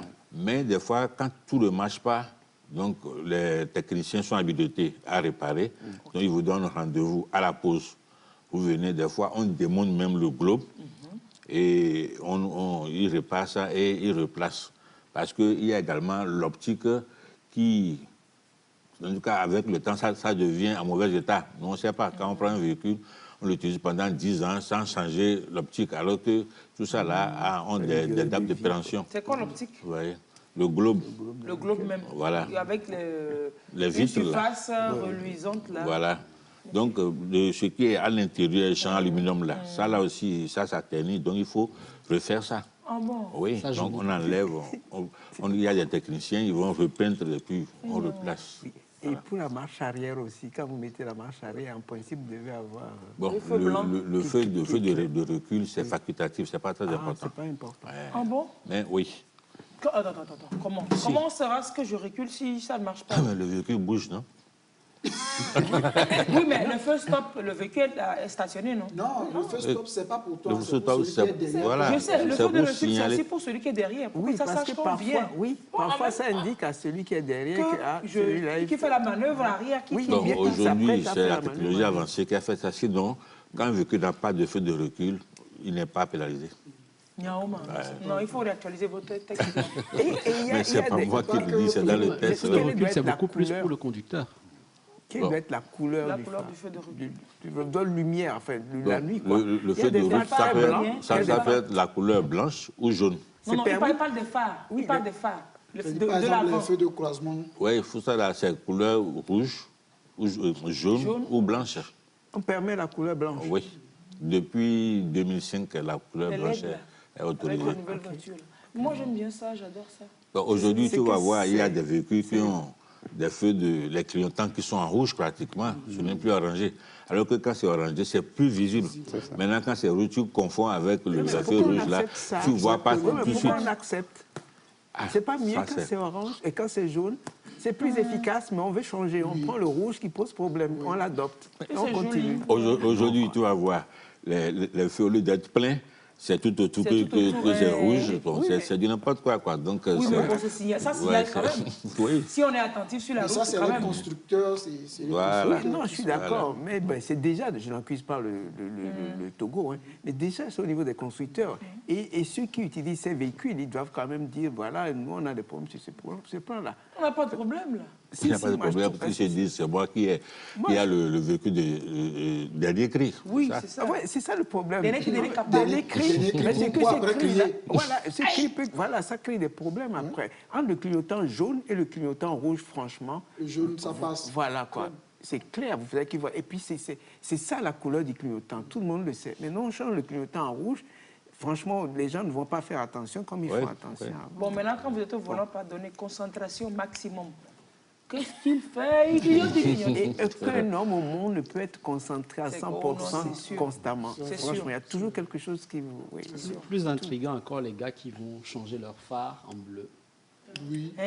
Bleu, des fois, qui ils vont coller des sachets. Quand vous verrez, nous, on enlève tout ça. Et quand on enlève tout ça. Oui, si tu refuses, donc on te règle pas, tu t'en vas. C'est que la police va te prendre. Parce que c'est jaune ou blanc. Voilà. Les feux de devant. Les feux de devant, jaune ou blanc. Et en ville, on ne le roule pas en plein phare. Il y a des gens qui sont en plein phare en ville. À fond. Oui, il y a la méconnaissance de l'utilisation des feux. Donc, dans l'opération, nous sensibilisons les gens que lorsque tu es en agglomération, c'est le feu de croisement. Mais il peut arriver, si tu es seul sur la route, tu peux allumer plein phare, tu peux allumer le feu de route. Mais à partir du moment où quelqu'un vient à sens inverse, tu dois revenir en feu de croisement, ou bien tu te rapproches de quelqu'un, tu reviens automatiquement en feu de croisement. Que la personne revienne quand elle écoute de la musique, elle a oublié ça, ou bien elle est au téléphone. Il y a tellement de choses aujourd'hui qui nous préoccupent au volant, et que ces choses-là ne sont plus... Même quand tu lui fais un jeu de feu, il ne réagit pas. Il y a beaucoup de choses qui nous préoccupent aujourd'hui. Au volant, quoi. Les gens sont très distraits. Ils sont pas là. Non, la personne te ramasse, il y a rien que les mois dit. Heureusement que ta voiture était là. Et puis Alors, bonjour, si une personne vient de faire sa visite technique à cet auto-plat, est-ce qu'elle doit venir pour le réglage de phare? Oui, à la visite technique, lorsque tu amènes le véhicule, ils font les contrôles. tu allumes les phares. Pour eux, quand c'est gâté, on te dit, va changer les ampoules, tu reviens. Bon, certains s'en vont, ils vont chez les électriciens. Les électriciens aussi placent mal les ampoules. Donc, la nuit, tu vas voir tes feux, tu vas regarder à gauche ou à droite, ou bien dans les arbres. Bon, des fois, l'ampoule là n'est pas compatible au globe. Parce que quand tu mets dedans, tu ne vois rien. Donc, à la prévention routière, quand tu viens, on a un appareil spécial appelé rugoscope. Donc, c'est dans ça que tu vas allumer les phares. Il y a des graduations. Donc, quand ça ne tient pas sur la graduation, ça ne vient pas au niveau, on te dit, ah, il y a quelque chose. On regarde l'ampoule, c'est pas ça qu'il faut mettre. Donc, on te conseille que pour ce globe-là, il faut mettre telle ampoule. Bon, nous avons des dispositions là-bas, si tu veux. On te la vend en même temps. À ce top-là, donc, ils vérifient que les ampoules s'allument. Oui. Eux, c'est que les ampoules s'allument. Voilà. Après, vous réglez mieux. Nous réglons pour que ça soit droit sur la route. Et puis, peut-être qu'on peut avoir, si vous permettez, sa visite technique à jour. L'ampoule peut avoir été bien réglée, mais avec les secousses de la route, des fois, ça pique du nez, la position repart. C'est toujours bien d'aller faire régler ça, c'est toujours bien d'aller faire voir ça. Donc, alors, les phares... Donc, les gens mettent des xénons, des LED, tout ça là. Oui, les phares des nouvelles voitures, là, ce n'est pas des petites ampoules, mais qui sont en LED. Comment vous les faites alors? Vous les réglez aussi? Comment vous les positionnez? Ça, c'est au niveau des techniciens. Moi, je ne suis pas technicien, mais quand ils envoient, ils allument. Eux, ils savent en même temps de quel type il s'agit. Si c'est utilisable, on te le dit. Si ce n'est pas bon, on te le dit. Parce que nous mettons ces ampoules là, mais nous gâtons nos yeux sans le savoir. J'allais le dire, il faut régler les phares, mais il faut régler également nos phares naturels. Pour conduire, en principe, il faut souvent aller chez l'ophtalmocien. Voilà. Il faut souvent... Normalement, chaque 6 mois, on doit faire le contrôle de l'acuité visuelle. Parce qu'on a l'impression parfois que ce sont les phares qui n'éclairent pas bien, alors que c'est nous qui avons un problème de vue. Oui, c'est vrai, surtout la nuit, la vue, oui, c'est un problème. Où est-ce qu'à Lomé, on peut régler les phares? Et c'est surtout toute l'étendue du territoire aussi. La campagne. Bon, avant, on allait jusqu'au Grand Nord. Mais aujourd'hui, depuis quelques années, nous dit que par faute de moyens, par faute de moyens, nous sommes focalisés à Lomé. Mais cette année, nous pensons aller à l'intérieur quand même. Depuis que vous y pensez, vous, parce que ça va quand même que vous pensez y aller. On ne peut le faire qu'à Lomé. Oui, actuellement. Non. Actuellement. Non. Donc, quand les gens reviennent de l'intérieur, il va dépenser combien la d'essence pour venir régler les phares? Ça décourage. Bon, ça, j'en ai discuté avec nos autorités. Et ils m'ont promis de nous aider à aller au nord. Donc, je souhaite que ça soit fait. Vous dites que vous allez au nord. Mais c'est problème de moyens. Si tu nous donnes 5 millions, on peut aller. Ouais, pourquoi pas? Et à Lomé, on le fait où? Vous le faites tout à Lomé? Bon, à Lomé, nous avons nos habituels postes. Il y a face INFPP, ancien CNPP. Ensuite, à côté du palais des congrès. Nous avons la station Total Énergie, GTA, et puis dans l'enceinte de la DTRF de Sotopla. Sotopla, c'est là où on fait les visites techniques. Voilà. Et les il y a 3 endroits à Lomé. 3 endroits. Bon, l'année passée, on a essayé sur la route d'Anéhola Baguida, ça n'a pas marché. Essayez toujours, c'est peut-être la première édition. Également à Agoué, station, Star, bon, là-bas aussi, ça n'a pas tellement marché. Pourquoi ça n'a pas marché? Bon, je ne sais pas, parce que les gens disent que de se rapprocher un peu d'eux, bon, on a essayé de le faire, mais...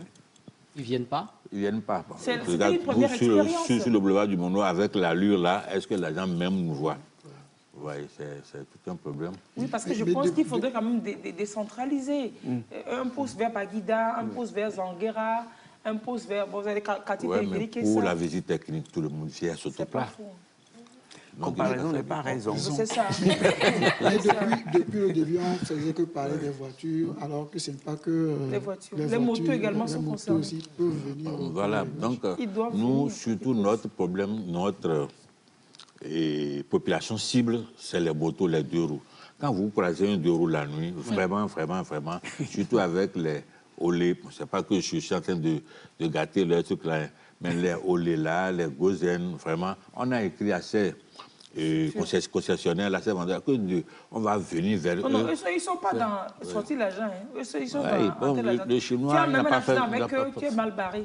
Oui, on ne nous a pas fait de retour, ils conduisent mal, on leur a écrit, on va faire une formation en ce que là, Au-delà, je pense que ce n'est pas tant une affaire de concessionnaire.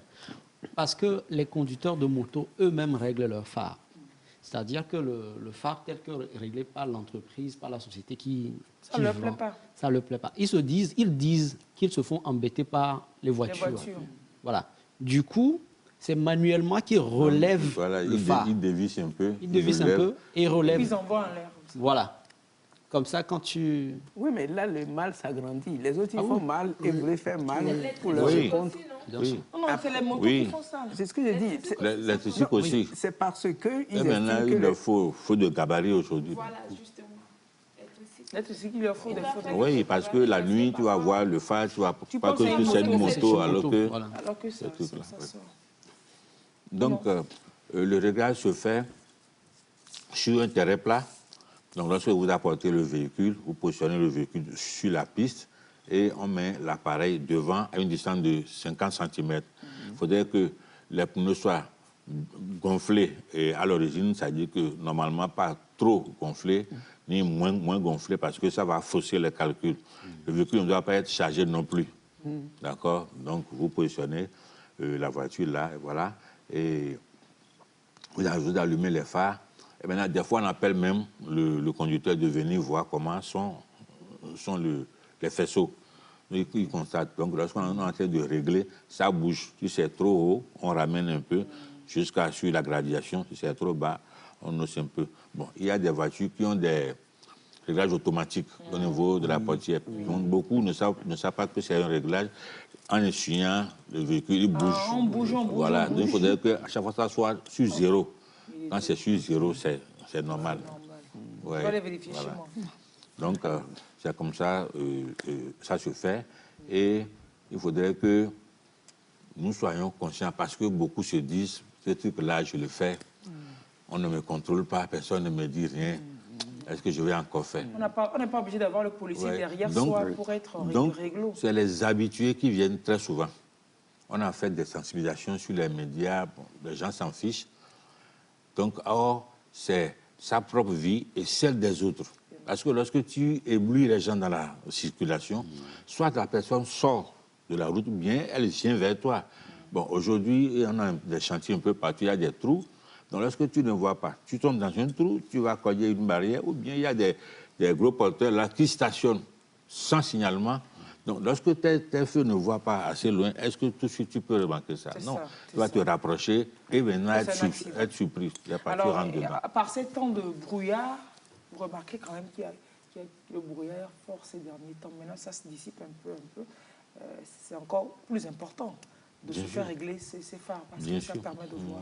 Oui, parce qu'il y a des feux qui regardent comme ça. Ça ne voit pas devant. Donc, lorsque un véhicule pareil veut percer le brouillard, tu t'imagines? Donc, celui qui vient sans servir ne verra rien. Tu ne vas rien comprendre.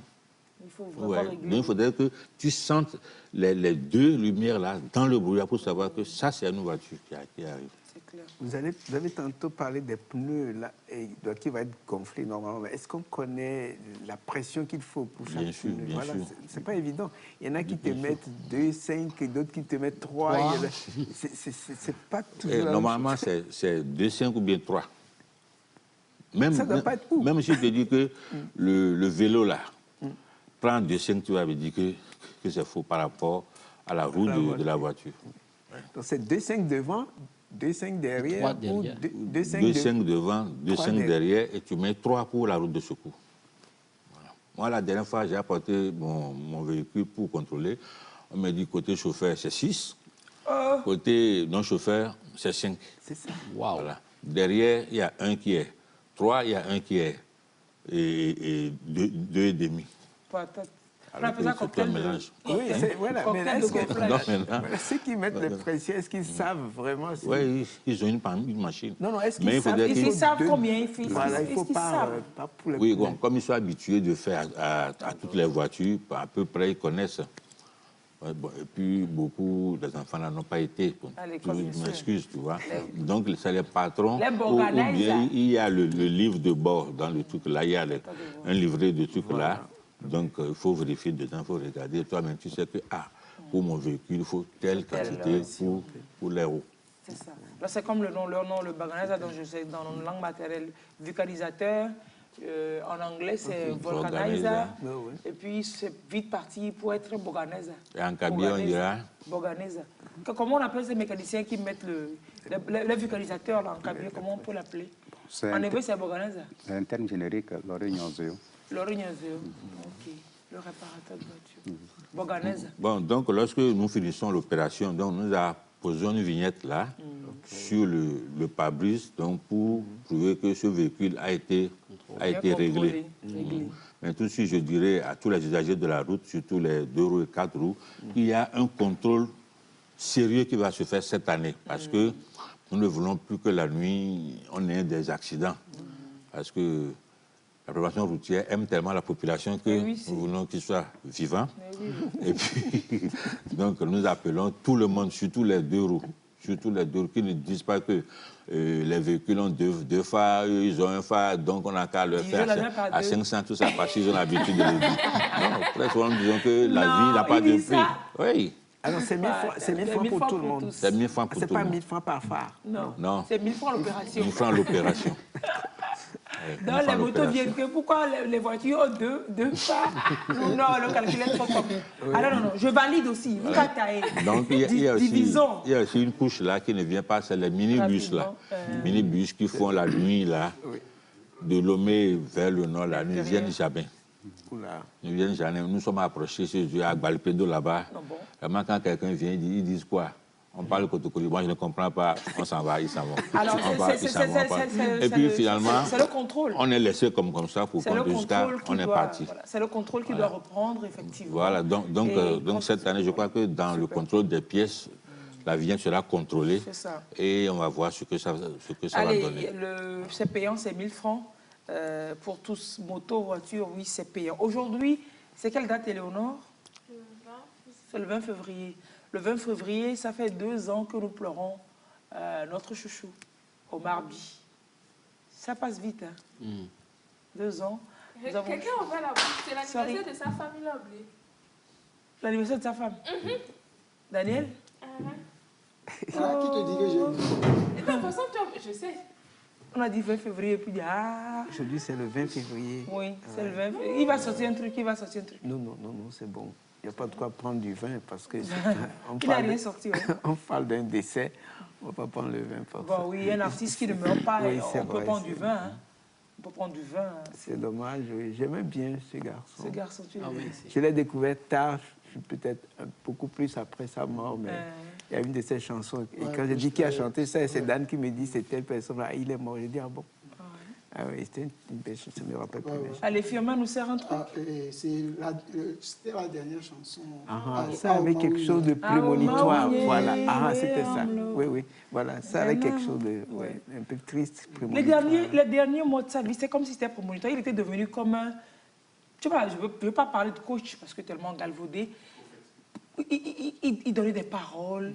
Moi, j'ai suivi souvent ces petites vidéos sur les statuts des gens où il te booste, il te parle de la vie. C'est à quoi qu'il savait. Ben voilà. Et je disais hier quelque part qu'il a tout fait pour ne pas mourir. Vraiment.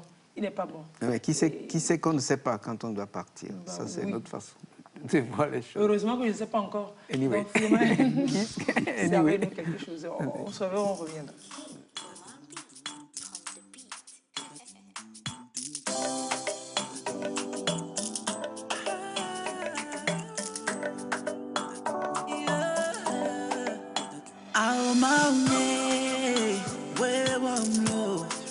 Namado bibitio na maklambe kekeliene aomaunye wewa mlo mega namado bibitio na maklambe kekeliene aomaunu se katato ihia katato nukulo be mawe wewa mye chomya peno kemye nane woyaya Nadiva nyaji, nenya wo lolo no la nyibaji. Voici mieux ona, tonya nyak ple manya manya katamela. Chokemie, de vivi komie, na demi la futo be moji, nenya poji dudu le waje. Ao maunye, we wamlo, mega nama do bibitio. c'est pas fini. On va chuter, on est en plein atterrissage, on finit. Et puis le générique de l'émission aujourd'hui sera une compile de Omar Bi ou alors Omar Ouni encore qu'on savourera. Merci d'avoir suivi l'émission, professeur. Si vous permettez. Non, je ne permets pas que vous souhaitez bon anniversaire à Aimé. Vous voulez dire quoi? Elle a déjà dit, donc c'est bon, ça passe. Aimé, très bel anniversaire à toi. Ouais. Très bel anniversaire à toi. Professeur Perry Sozila, merci d'être passé par chez nous. Merci de nous rappeler que c'est très important que nous parlions nos langues et avec fierté. Que ce ne soit pas comme si on était... Même quand on te dit que tu es un paysan, ce n'est pas une insulte parce que sans le paysan, aurais-tu du pain? C'est avec le blé qu'on fait la farine. L'homme et les enfants, tous mouraient de faim. Si dans la vallée et sur la colline, on ne labourait et soir et matin. Ah ben oui, voilà. C'est vrai oui, mais j'aurais aimé que vous chantiez tout ça en langue, dans l'une des langues maternelles. Puisqu'on parle de langue maternelle, oui, voilà.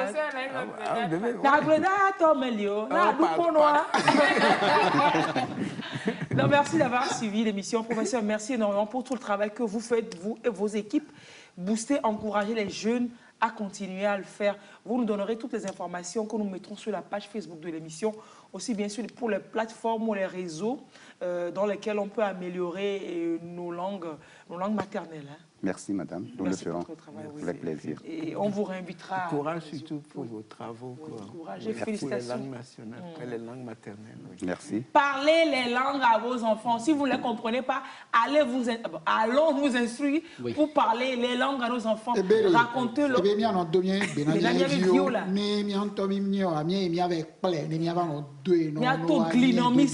Comment on dit? Tout comme dit, mais c'est gli, le gli ne va en élever. Comment on dit ça en cabier? En cabier, on dit titi et on répond der. Titi? Titi? Il faut titiller derrière les On déplace à ceux qui pensent qu'on ne peut pas mettre nos langues maternelles dans cette émission. Voilà, il y en a qui nous reprochent de glisser, de souffrir. Monsieur Clovis Niaoui, merci d'être passé. Oui, vous rappelez rapidement, en 5 secondes. Avant de partir, j'aimerais ajouter quelque chose parce qu'il faudrait que nous conseillons les usagers de la route que lorsqu'il y a une ampoule qui est en mauvais état, qui est défaillante, ne pas changer la seule, mais de changer les deux, la paire. Et puis également, il y a un problème qui se pose avec les techniciens. Quand certaines voitures arrivent, et qu'on voit que le phare est complètement gâté, il faut enlever le glos. D'autres disent qu'on a dit que c'est à 1000 francs. Donc, ceux qui ont enlevé, travaillé, il ne va plus que payer 1000 francs. C'est l'opération de réglage qui est 1000 francs. Mais quand la personne vous dit que votre phare est en mauvais état, on doit enlever. Donc, discutez avec lui. Ça a notre coût. Parlez avec lui. Il va vous dire, bon, je vais vous faire ça à telle somme. Vous dites que vous avez ceci. C'est ça. S'il accepte, il vous le fait. Ou bien vous allez voir vos électriciens. Mais les gens disent, non, on a dit 1000 francs. On a dit 1000 francs à la télé. Donc, tout est 1000 francs. Même pendant passer toute la voiture, c'est 1000 francs. Parce que des fois, quand on démonte vraiment ces trucs-là, et puis il y a des vis qui sont gâtés, il faut les changer, tout ça là, vous voyez. Merci beaucoup. Merci les amis. Rediffusion de l'émission mardi après le journal de la nuit et après la séance de gymnastique. Servait? Très belle nouvelle semaine. Merci beaucoup. Vous m'avez attristé à la fin. Oh, on va dire merci dans la langue. La balai. Avec Omar. Et toi, tu dis quoi? Oui. Miaodo, c'est ça, ouais. La balai où aussi, non? Après. Oh, Migolo. Dodono.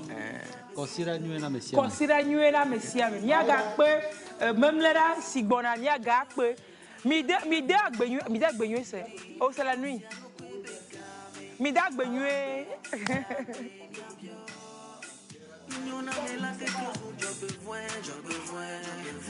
Go, omega, go.